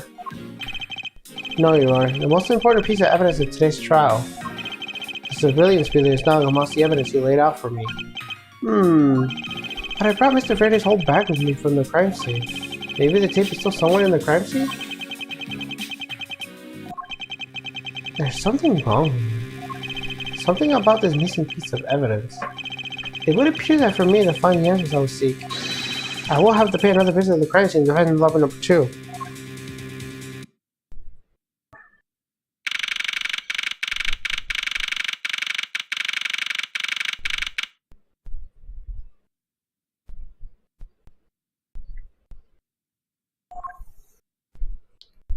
Look who it is. It's Detective Bad, but who is he with? I've never seen that officer before. So, did you find it? No, not yet, but I've looked everywhere. I see. Well then, please continue with this search. Understood. I'll continue the search. Heh, so you're the one running the show. Prosecutors like you shouldn't be allowed at the crime scenes. How dare you? Just who do you think you are?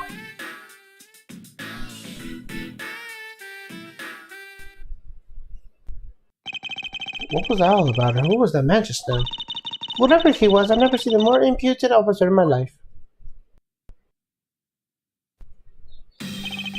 Does he even know we're standing right here behind him?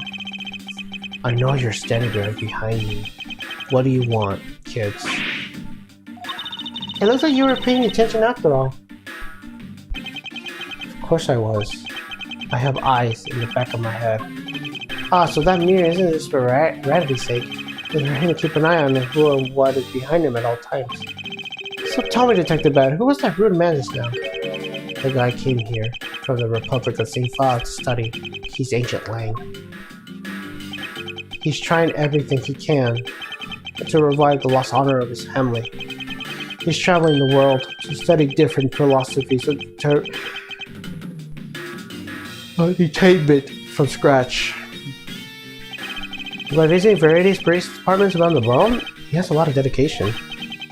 He's still just a rookie cop, but I sense a strong grudge of some sort of him. That guy's more useful than Gumshoe, even if he was rude. Well, he sure has a lot of guts to come to this country and give prosecutors a hard time. I agree, however, I can't think of one young lady whose statement would also apply to. Anyway, what was that ancient looking for, Detective Bad? Earlier, that little girl was poking around in lobby number 1 as well. Like I said before, I got nothing to do with the two of you. I highly doubt that it had nothing to do with me. Fine, if this is the game I must play, then I will take this opportunity to draw what has he been hiding and what has happened to this room straight from him. Earlier, you were lobby number 1, now you're here lobby number 2. You were quite a busy man, Detective Bad. Multiple returns to the crime scene brings about success. That's what we detectives say. I see, in that case, you wouldn't mind if I ask you what happened again, correct? I don't have anything left to say to you, boy. Nah, boy, you'll see. I will drop my answers from you one way or another. Would it kill you to help us even a tiny bit of an investigation? I gave Faraday a notebook to the judge earlier. That's help enough, don't you think? Yeah. Please, we are asking for just a bit more of your cooperation. Don't push me, kid.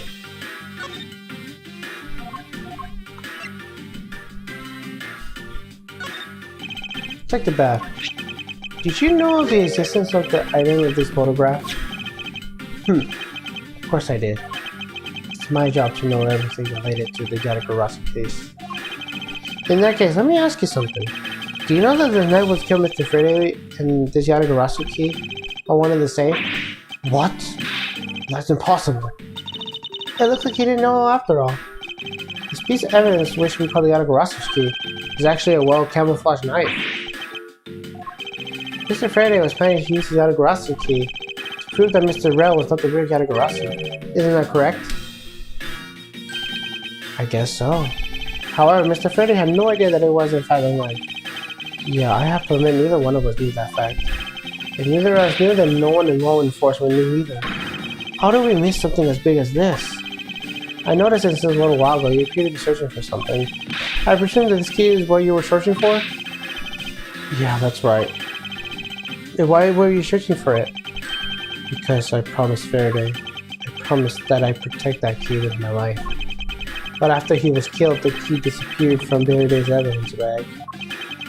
Who would have thought that the key is what took Faraday's life? Detective Bad. So that we may find the truth, please testify me once more. Alright. But it doesn't matter how many times I tell you about what happened. Nothing changed.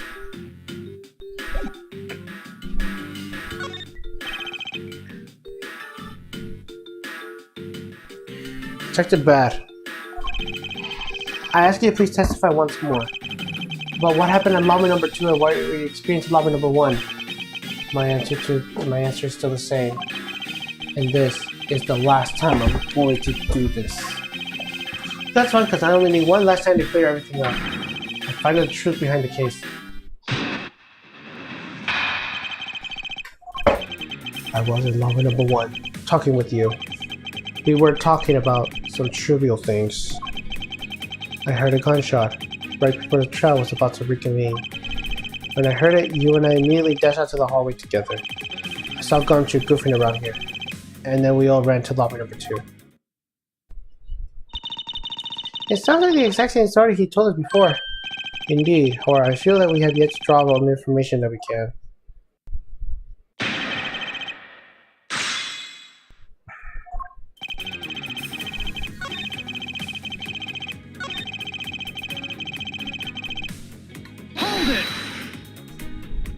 Until you heard the gunshot, did you notice anything else that was out of the ordinary? I didn't hear any other strange sounds until that gunshot. If that's the gunshot Detective Bat heard that he's really the one about the murder, then that would give the other piece of evidence an entirely different meaning. I ask that you please amend your testimony with that statement just now. Sure. I didn't hear any other strange stories until that gunshot.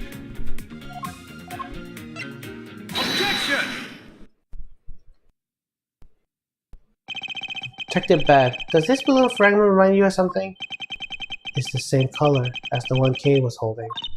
Oh, did you know about the girl's balloon? Yeah, I was sitting with her up into the gallery. During the recess, just before we split up, I filled that balloon up with her. Well, as you may have already surmised, this piece did come from Kay's balloon. So, what about the balloon? I wonder if you might remember hearing this balloon pop at some point. What are you getting at? This fragment was found in the hallway right in front of lobby number 2. Furthermore, it was the sound of this balloon popping that the judge mistook it as a gunshot. Oh, so that sound that the judge heard was not actually a gunshot, huh? On top of that, his hunter said he had heard the balloon pop about 20 minutes before the trial was to reconvene. Yeah, which means that his hunter heard the balloon pop in the hallway when you were in lobby number 1, Detective Bad, and you were in lobby number 1 at the time. You were close enough that you should have heard the balloon popping as well. So? What? Don't give me a so! We just proved that there is a flaw in testimony! The crackling of the truth is louder than the sounds of your sweet, naive cracking. And since you kids don't seem to know, let me fill you in on something. Did you ever start to think why the doors and walls of the place seem so rugged?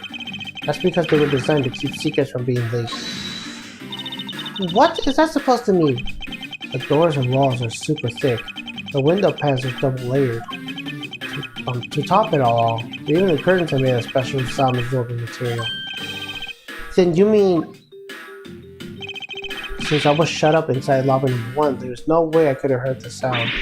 No! I knew that was what you were going to say.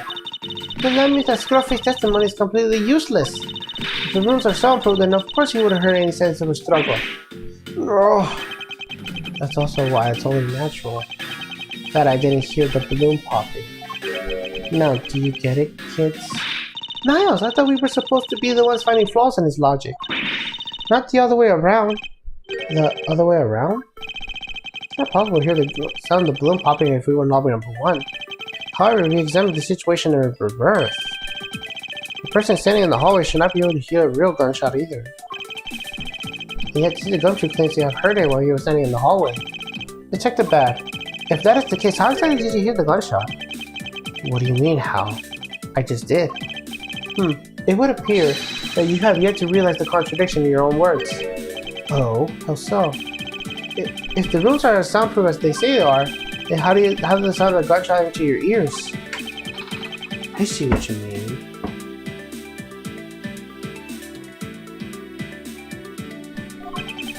I guess I was more out of it from Faraday's murder than I thought. Which means what exactly, Miles? In the end, what does it all boil down to? It boils down to this. There must be a reason as to how Detective Bat and Gunshot heard the gunshot they theoretically couldn't have. It looks like we need to examine the state of the crime scene again, huh? State of the crime scene? Wait, can it be? It's that ultra strong perfume you wear. She spilled some of it. Ugh, and way too noisy. This Brilliance video. How did a piece of evidence just disappear? And where did it go?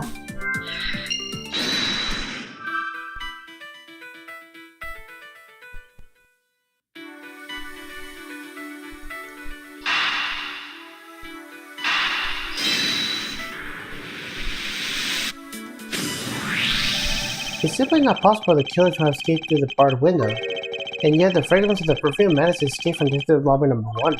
Of course, incorporeal things can be familiar with these open barrel windows.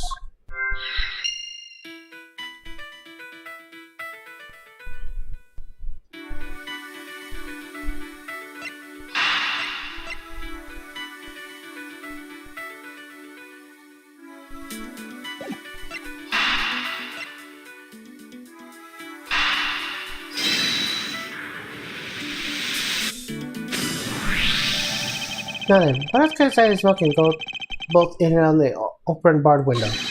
The answer is sound! So no matter how careful the killer was, if the windows were open, the jig would be up. And since the windows of both defendant lobby number 1 and the hallway were open, that explains how the sound of the gunshot could be heard in both locations.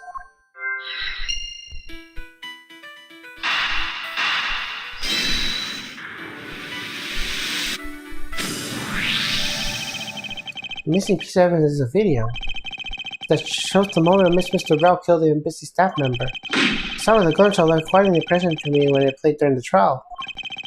The video should have been returned Mr. Faraday's evidence back for a recess, but brought back here.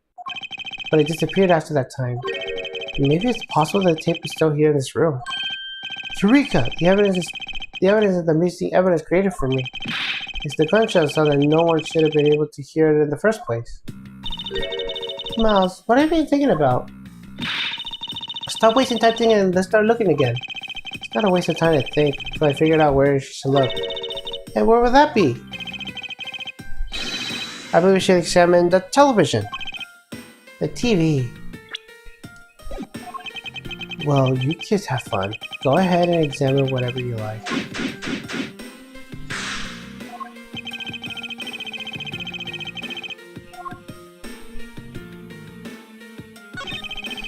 It's a video player, and there seems to be a videotaping type. It looks like it. The tape must have been stopped on its own when it reached the end. This tape. Could it not be the missing civilian's tape? It's supposed, but... See the better. Would you be alright if I verified the content of the video? Sure. Knock yourselves out. Alright, then let's rewind and see what we have. If I remember correctly, the footage of Rails killing the embassy staff member should be about the 30-minute mark from the start of the tape. Understood. This should be about right. Now then, let's see. This is the footage of Mr. Rouse hitting the embassy staff member. I knew it. The missing piece of evidence of Brilliance video was here all along. This sound. What's the meaning of this? It appears that Detective Bat has figured out the true source of the gunshot here. With this, I think we figured out the trick behind the double murder. Do you mean that you figured it all out then? Yes. All we have to do now is show what the gunshot Detective Bat and Gunshot heard was, and through where they heard it from. Fine. In that case, show me what you got to do. Deduct it.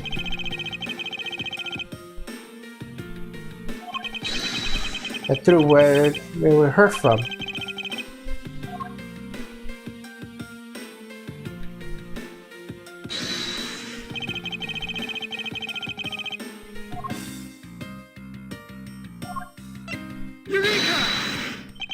If the door and windows of the crime scene, namely this room that we're in, were closed, the killer would have used the gun and no one could have been the wiser.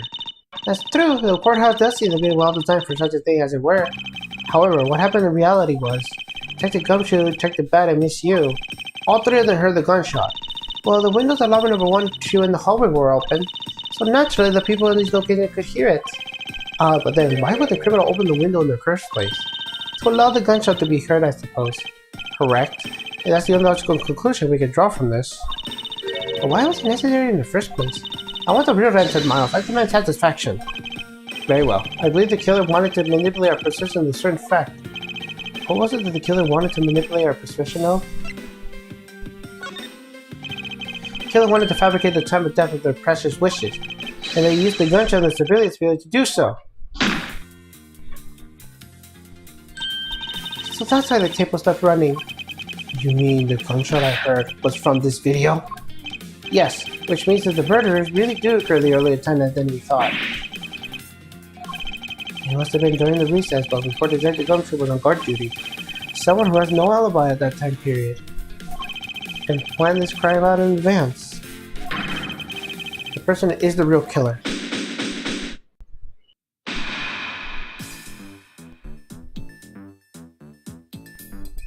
Mr. Edgeworth! Yes, what is it? Miss Yu is asking for you. She's in the courthouse room. She said that she's identified the murderer, so that she wants to clarify something. It looks like Miss Yu is still investigating something. Understood. Please tell her that I'll be right over. I'll come along. I want to hear what she has to say. It would appear that the time has come to uncover the truth.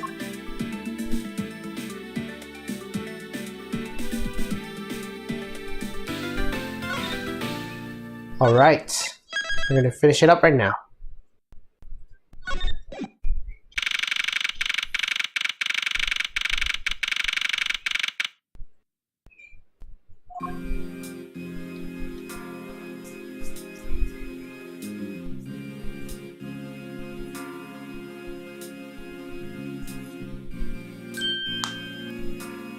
Okay.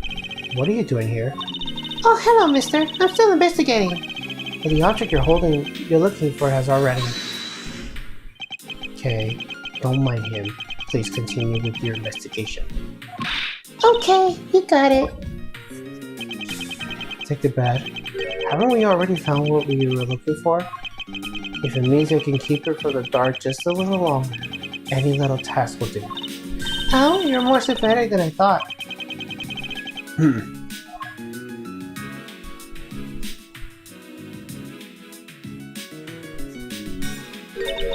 I've been waiting for you, Edgeworth.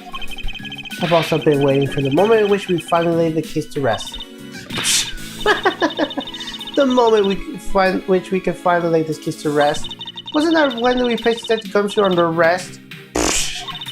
I think we more than solved this case already. Don't you?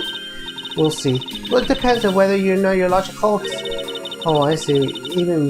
I see. We even have a viewer in the gallery, and why, even Detective Mr. Bad is here. A viewer in the gallery? I hardly just a bystander. I have a duty to see this case through to the end, no matter how it turns out. Oh, is that right? Anyway, I thought you might like to hear what I have shaped away to find out. I take a statement from every single person's movement. During the time in which our suspect was in the hallway, I also confirmed that there is no possible route for the escape from lobby number 2. Therefore, the killer must without a doubt be Detective Gumshoe. And that's all you have? Yeah, that's all there is to my conclusion in this case. Sorry, but I beg to differ. In the trial, there's always time for a rebuttal, and we are standing in the court of law. I like more than appropriate to follow the rules in the court of this case, don't you think? Oh, absolutely like a rookie to think such a thing. But alright, I'll play along and give you a proper testimony. If my logic is correct, then I've already won. All I have to do is prove it by showing the real killer who the real killer is.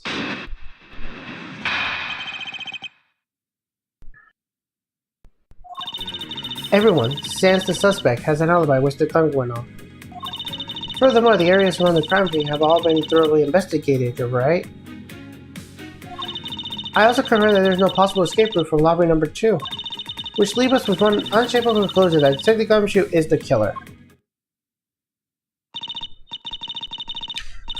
Now you have your testimony. I expect a good rebuttal, Edgeworth. But of course, there is no need to convert her logic head in right now.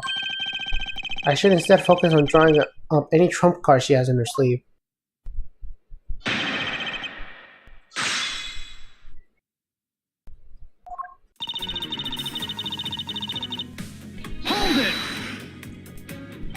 suspect, but I thought that Detective Gumshoe's alibi has already been proven.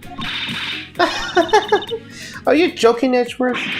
Are you sure this is no joke? Look, I know you heard from the judge earlier. And the detective was in the hallway with Mr. Faraday's daughter eating the Swiss roll. Yes, that is correct. But see, that was 20 minutes before the real gunshot went off, right? But the problem is that no one else can corroborate what he said during the snacking. I see she's done her research well, which means that I should focus on trying out whatever trump card she's withholding. Hold it! Whether they have the thoroughly investigated or not is for me to decide. Scorched eyebrows and the lines on your forehead are back. Anyway, even if you believe it hasn't been exhaustive, the crime scene lobby number 2 has no way out other than the hallway Detective Gumshoe was standing in. And besides, he claimed to be there, which makes him the only possible suspect. But isn't it also possible that someone escaped through the window and into the garden? That's the first place everyone looks, silly. The police aren't a bunch of lazy bums. They look at every possibility, you know? Isn't that right, Mr. Bad? Yeah. There wasn't a scrap of evidence to suggest someone used one of the windows. There also weren't any footprints or anything in the courtyard garden. I suppose they really did check everything that could be relevant to the case. Hold it! Are you absolutely positive there are no possible routes to escape? Of course I'm sure. Then why are you so certain? This is a courthouse, a place where criminals are brought to be judged. If there was an escape route, I'm sure every criminal will be using it to escape. It's just common sense. Mild Edgeworth, I suggest you use a bit more than a fruit shirt. Hold it!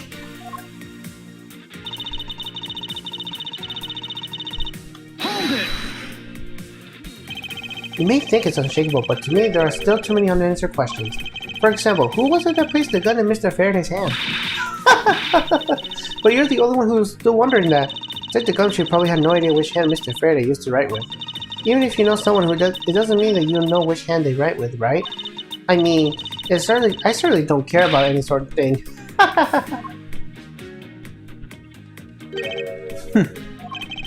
I'm not about to let her get a rise out of me with such a flippant statement. I suppose we really reached the end now. I already have my trump card ready, all that remains is to play it. But before I do, I think I should inquire into a little something about her argument. You said earlier that you could find every alibi in any person other than the suspect. However, I don't recall either Francisco or myself speaking with you about the subject. But there were witnesses. For you, there is a mentor who gave you an alibi. I see. As for the little Missy, she came to the courthouse during the recess. And was stopped by a security guard at the door of the hallway. She gave him quite the whipping for that and saw her.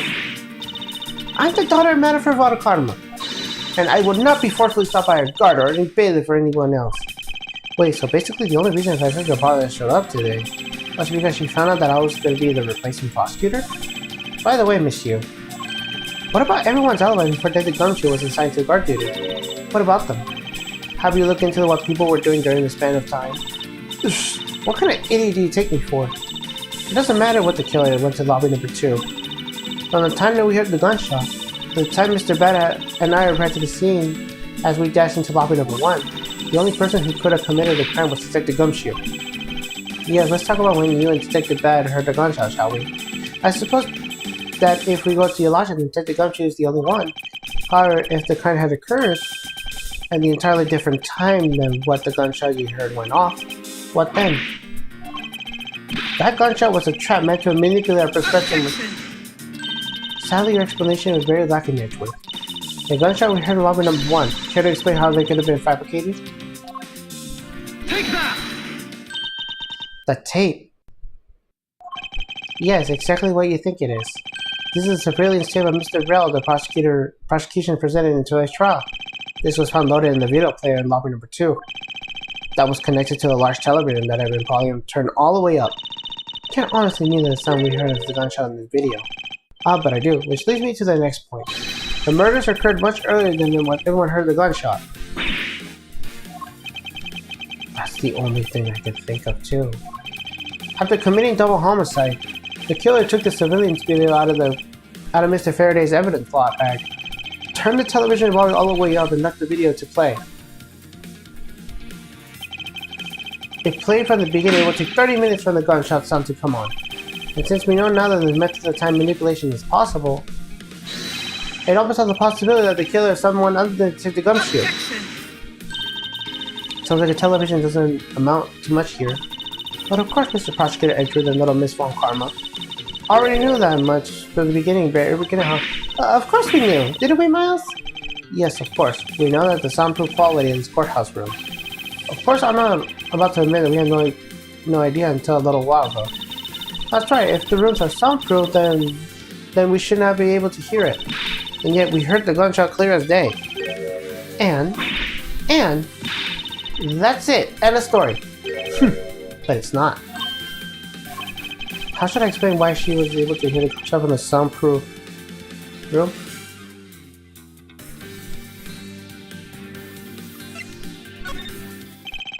There is actually one common point with lobby number 1 and lobby number 2, and that is despite the fact that both rooms have air conditioners installed, a window is open for each. Now, we know that the window of lobby number 2 was opened by the killer. However, a window of lobby number 1 is also open. Objection! It's probably just coincidence that they're both open at the same time. Objection! But it's no mere coincidence, I assure you. Why was the window open in lobby number 1? The answer to that some person did something to cause the window to be open. And that person who triggered that action, that person has to be the real guilty party. The real killer of double murder is...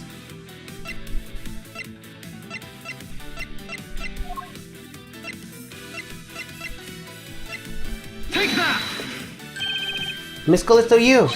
I hereby formally indict you on the murder of Mr. Faraday and Mr. Rao. What? You indict me? Are you serious, Miles? Why do you think she's the real killer? I don't understand her motive just yet. But of course I'm serious. Because she is the only one who could have done it. Well, miss you, do you still feel like laughing now? Of course I do, Edgeworth. My argument must not be tight enough yet. Although I never thought that things would spiral into this. But I'll have you know I'm enjoying this dance quite a bit. I guess it means it's time for my own rebuttal now, right?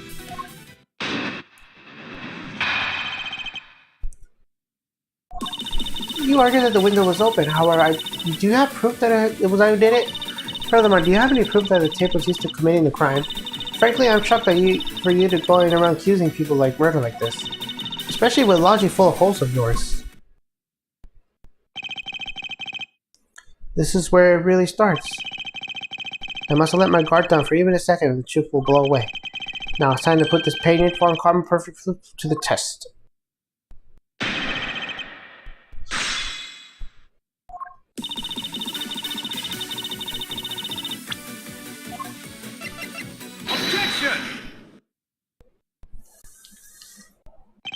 I'm sure you've seen this before, haven't you, Miss You? Edgeworth, I never knew you were wearing this kind of perfume. Not exactly what I recommend for boys, you know. Well, this isn't mine. That's right, it's mine. I received it from Detective Badge, you see. Miss You, you can pretend all you like, but we know that this much for sure. That you are the one who gave this bottle of perfume to Detective Badge. And that you're super easy to rile up on. So, what about the perfume? While you were lobby number 1, you made a big show of spilling some of this perfume. That's according to Detective Bad. Oh, I know. You also know that you spill it, he would naturally move to open the window. Objection! Come now, I already told you that's all it's a big coincidence. After we opened the window in lobby number 1, I just left it open, you know? So maybe it was just dumb luck that we heard the gunshot through the window. Objection!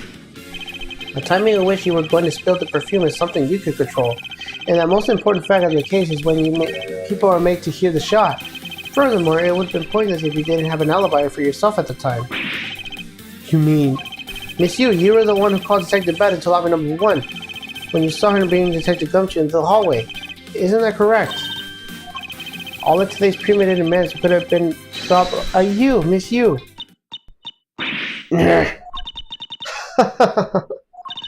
You accuse me of murder and the fact that I spilled a little perfume? Well, allow me to say this much. I couldn't have killed Mr. Faraday. Would you care to testify as to why? Look, I have a lot of fun today, really. But I grow weary of this game of cat and mouse.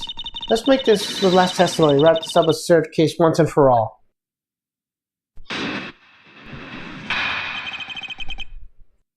Accusing someone for murder over a spilled bottle of perfume is a bit over the top, but I suppose forgery of evidence is to be expected in the cycle of one karma. In any case, it was simply not been me who killed Mr. Faraday. After all, I don't even know where the knife that was used to kill him came from. Miles, her testimony is flawless. Yes, but no matter what sort of trick she may have tried to pull, she won't escape me. But if I'm lacking information, I'll just draw it out of her.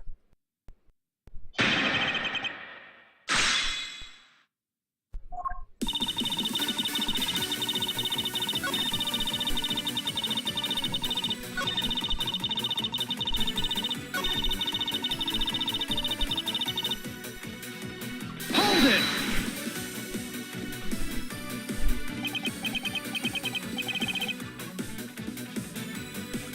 At this rate, she would eventually escape.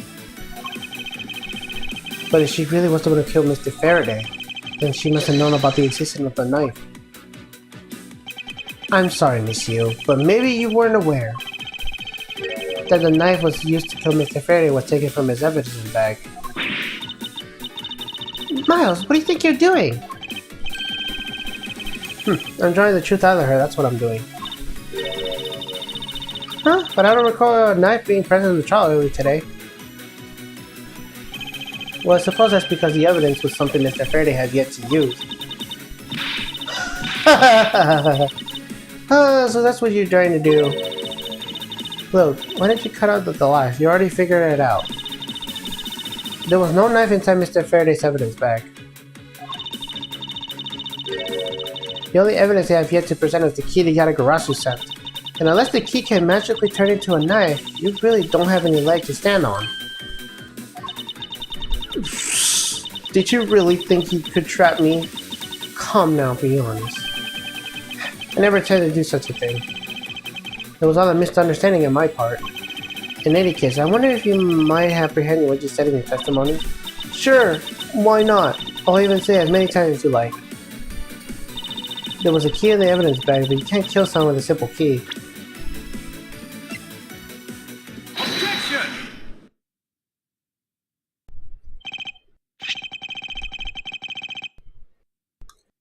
Miss Yu, I wonder if you might take a look at this photo for me. This is the picture of the key the Yatagarasu sent to the police. However, while it might look like a key at first glance, it in fact has a secret ability to transform into a knife. Which means that what was inside Mr. Faraday's bag was both the Yatagarasu key and the murderous knife. You knew that the key was inside Mr. Faraday's bag, did you not? Yes. Well, with the Yatagarasu's key alone, it's more than possible to kill Mr. Faraday. Yeah. Do you understand now? Just knowing of the existence of the Yatagarasu's key.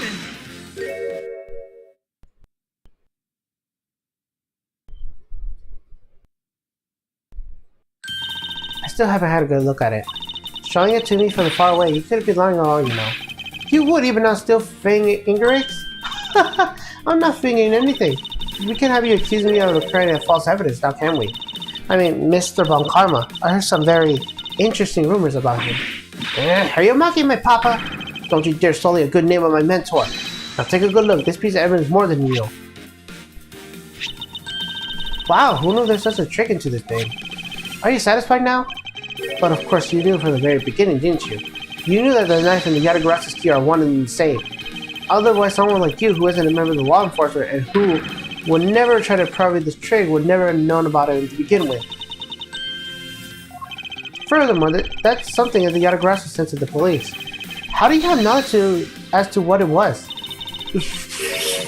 Actually, I heard it from Mr. Faraday. Just before he dragged Mr. Rell off, he told me. Oh, that's right, I almost forgot. He also told me about the key turning into the knife at the time. But he didn't tell me about how the key actually transformed. So what you're saying is simply not possible. Oh, and why not? Because Mr. Faraday himself didn't know about the hidden knife within the key. According to these pages, he mentioned nothing about a knife. Objection! I'm not sure what he would have written anything in this organizer, you know. Wouldn't something of this importance be better left to oral communication? Objection! Unfortunately, that is also impossible, because Detective Bat didn't know about the knife aspect either. Why would it hide the classified information even with the police force? And it's something that even the lead detective on the case didn't know. Why would Mr. Faraday have felt the need to share some information with the opposition? Yeah, I guess he wouldn't have much of a reason to. Looks like I gave a pretty lame excuse, huh? How could you laugh at a title like this? She probably just realized the flaw in her logic and is simply trying to act in a panic over it. But that's not something we need to concern ourselves with. I suppose you're right. Miss you. I like to state that I also know how you know the real nature of the knife. Do you know? Well, why don't you put your money where your mouth is and show me? Oh, I will, and I'll wipe the smile off your face at the time, though. This is it, the moment of truth, the secret behind the Yatagarasu's key. Only one person would have knowledge of it, the get-go. Who would have known the start of the Yatagarasu's key would have chased in a knife? Take that! There's one person who could have known about the dual nature of the key. and that is the person who sent the Yatagarasu key to the police. That is to say, the Yatagarasu herself. Are you saying this lawyer is the great Yatagarasu? Miss you. You used Mr. Rao to lure Mr. Faraday into the trap, didn't you? You who profess a grudge against criminals. Why? Why do something like this?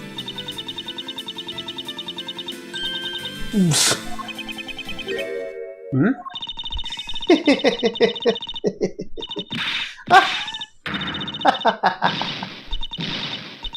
I'm not doing this laugh.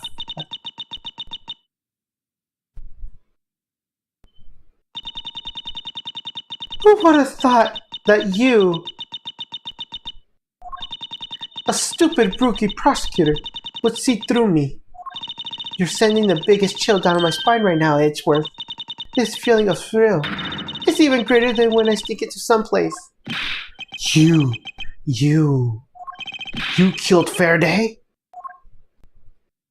Why? Answer me, Callisto you.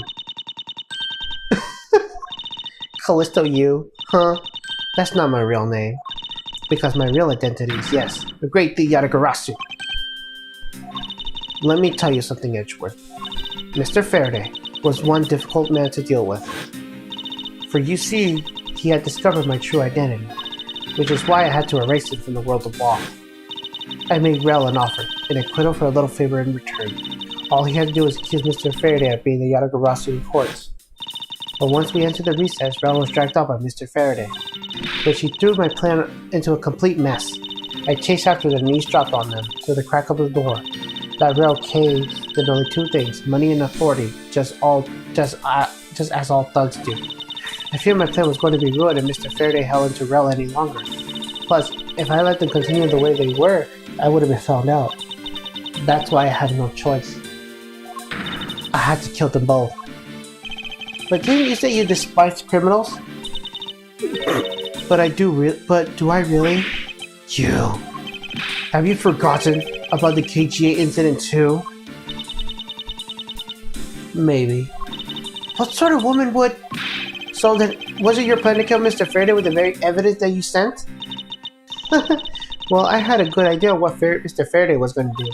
I anticipated that Mr. Faraday was going to prove that Rel wasn't the Yatagarasu by using this Yatagarasu key as evidence, and that he would bring it in with him. Which is why I thought to use the knife portion. With the weapon and well disguised as this, no one would have been wiser, because who in their right minds would think something like this could be a weapon? I casually entered lobby number 2 with a pretense as I talked with Mr. Faraday. In order to get him with him, I pretended to worried about something. He didn't let me hold the Yatagarasu key just like that. He never noticed that I changed the key into a knife into the plastic bag. Then he didn't have a chance to take note of the knife that took his life. How could you kill him? I knew him from a long time, you know. At the very least, I thought to give him a quick and painless death. But you killed Mr. Faraday first. There was no need for you to kill Mr. Rel as well. I believe I mentioned why he was placing Detective Gumshoe under arrest. Something about having accidentally created an eyewitness? And how that leads the killer to thinking they're setting them up that though they kill each other? And a trick with a surveillance tape. Yes, I haven't actually planned to use the gun. The risk was too high that even I'd be caught. However, that's when I remember the existence of the surveillance tape, which is why I had Rail set me up the crime scene. And after that was said and done, I rewarded him with all this hard work with the bullet. You're a defense attorney, are you? How could you betray a client? Client? If you want to talk about who the client is, who's first? It was me. I was the client for the murder of the Gillespie Agency staff member, Dean Mann. You ordered a hit job? You still haven't figured it out, Mr. Bad. I had Dead Man killed because he was about to give away info about the smuggling ring. Now, who exactly do you think would benefit in such an assassination? It can't be. You're... That's right. I'm the member of the smuggling ring. What? How could this... You don't mean... You're working with Manny Cochin too, do you? Maybe not. Guess you'll never know. The Yatagarasu claims to be noble, but you're just another cold-blooded killer. That's right, little girl. The Yatagarasu is just another killer. Be quiet, you. Yatagarasu! You can run from the law, but you can't escape it. So just humbly accept the judgment of this court. Hey, Edgeworth. Did you know the Yatagarasu has 3 legs? Do you know why that is? No? Well, let me tell you. It means that the Yatagarasu has more than one razor-sharp way to do her work. Oh, shoot. You really are too naive, Edgeworth. You even handed the Yatagarasu's key right to me without a second thought. Everything may have not been gone according to plan, but I still gladly take it. You mean the key was your real target? And even after I gave you such great advice, didn't I tell you to always keep a good eye on the criminal? Or you may regret what comes to your negligence. Get down, you two, get down! My body, I can't move! Hey, mister, to your right! You!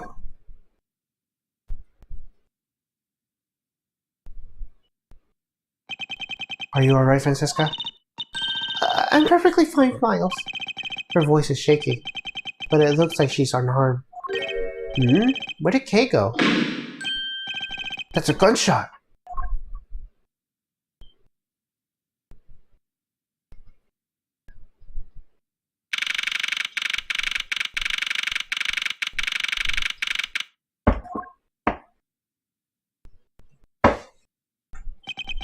Sorry, but it looks like she got away. I called the precinct. They should have a perimeter set up soon. Detective Bad, are you alright? I heard a gunshot. I'm okay. Just got another hole in my jacket. You may say he's fine, but he looks quite shaken. But more importantly, boy, I mean, Mr. Edgeworth, Miss Von Karma, are you too hurt? I'm absolutely fine. I'm also alright. Thanks to Kay. Speaking of Kay, where is she? I don't know. She just sort of disappeared. I'll go look for her. Oh, and hey, Detective Gumshoe. Yes, sir? District Bat, sir? I'm sorry I doubted you. Don't worry, sir. It's not your fault. Well, I lied to you guys too, after all. I heard about what happened from Kay. Lying while giving testimony is still unforgivable. But in this case, you were protecting Kay and her feelings. Looks like you just might have what it takes to be a real detective.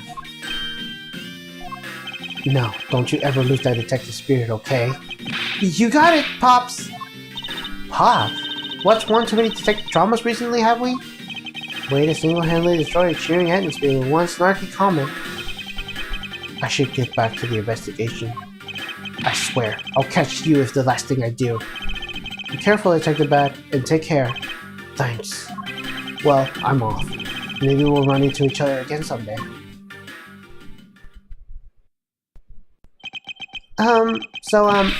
Thanks a bunch, pal. You're the best. You really did find a truth behind everything. Yes, well, I'm glad we solved everything before you were taken to prison. I can't believe how much trouble I caused you with my testimony, Detective Gumshoe.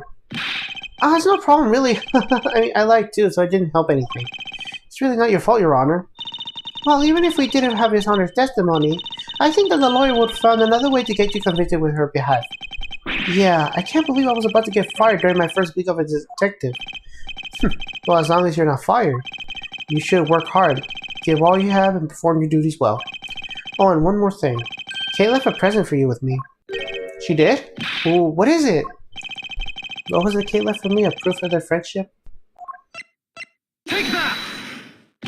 It's a courthouse special Swiss roll. Can I really have it? Yes, it's a present meant for you after all. Thanks a bunch. You have no idea how happy this makes me, pal. I'm gonna eat this right now. Sure, go ahead.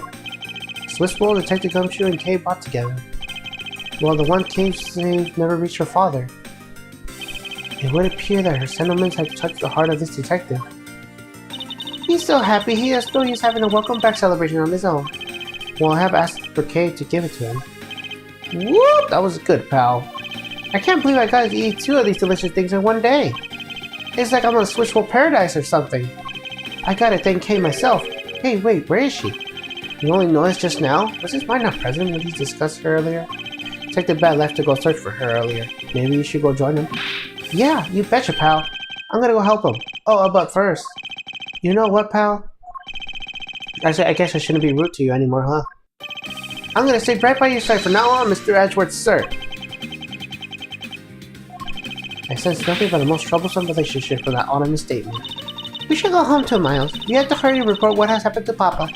Agreed. Well, I'm afraid we must be going now, Detective. Roger, sir. And don't you worry. I'll investigate the next case. We're on real well. I'll, be counting on you. The sense of trouble is definitely in the air. Thus, like a bad dream, my first outing in court came to a disturbing end. A few months later, I was finally able to properly stand in court as a prosecutor. But the detective in charge of the investigation was, as I dreaded, Detective Gumshoe. After that, he became my direct subordinate. I have tried, but words fail to describe the immeasurable suffering he has caused me. But I suppose that's just how things are. As for the little girl who suddenly disappeared, she's now back to the present. So, do you remember now? Yes, I remember everything. Kay, it's been a while. Kay, you sure grew up a lot. Of course, but thank goodness. I thought you two had totally forgotten about me. You know, I was really worried about you after all that. Where have you been all this time? Gummy, I didn't know you cared. After my father died, I went to go live with my mother's relatives. They live really far away, so I wasn't really able to come back here all that much. Oh, is that what happened? Well, I'm just glad you're alright. So does it make all the sense now? You betcha it does. Oh, you know what? I was going through my father's bookshelves recently and... Hold it! Actually, there is still a number of things that don't make sense, Kay. Huh? First of all, why did you come all this way to see me? And second, why are you calling yourself the Yatagarasu? The Yatagarasu is Callisto Yu, the woman who killed your father. No, you're wrong. The real Yatagarasu was my father. Mr. Faraday was the Yatagarasu? Like I said, I was going through my father's bookshelf recently, and I found the secret diary within among his books. I have no regrets in choosing to walk the path of the Yatagarasu. That's what's written in his diary, and that's how I know for sure. But that's impossible! What's with that look? You don't believe me? It wasn't just the expression on my face, I clearly said it was impossible just now. Alright then, how do you explain this? It's the way of disarming any security system of the user's choosing. Yup, that's Little Thief. Truth be told, this is the Yatagrasa's greatest secret. And this little gizmo is used by my father.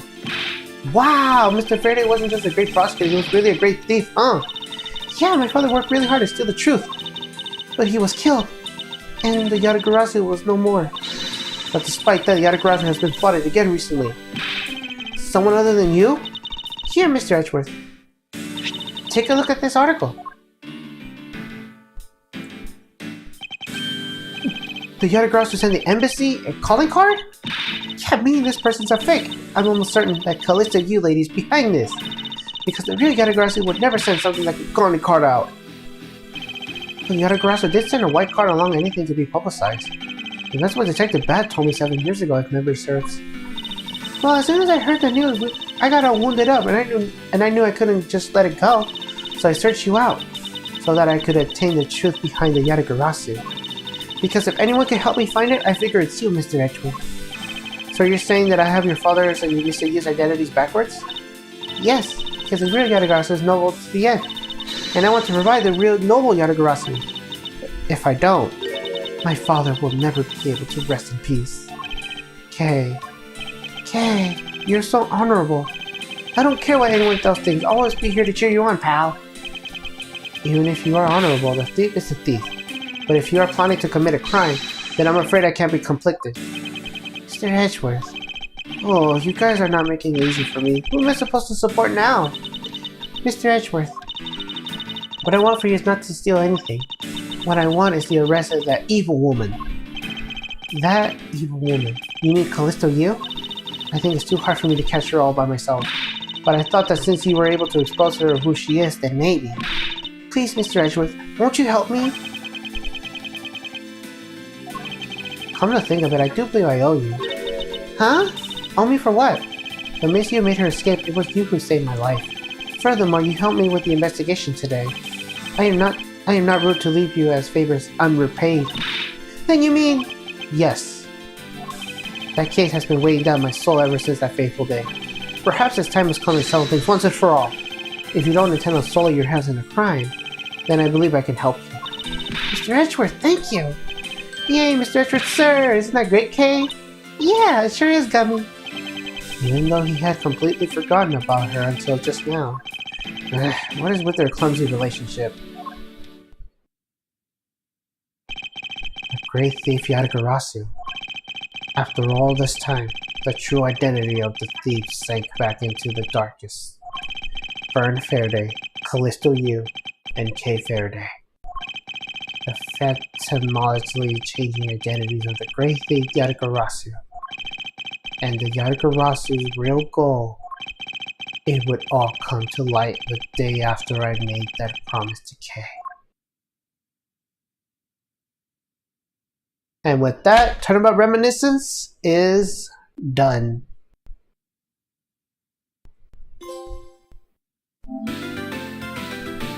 Yep.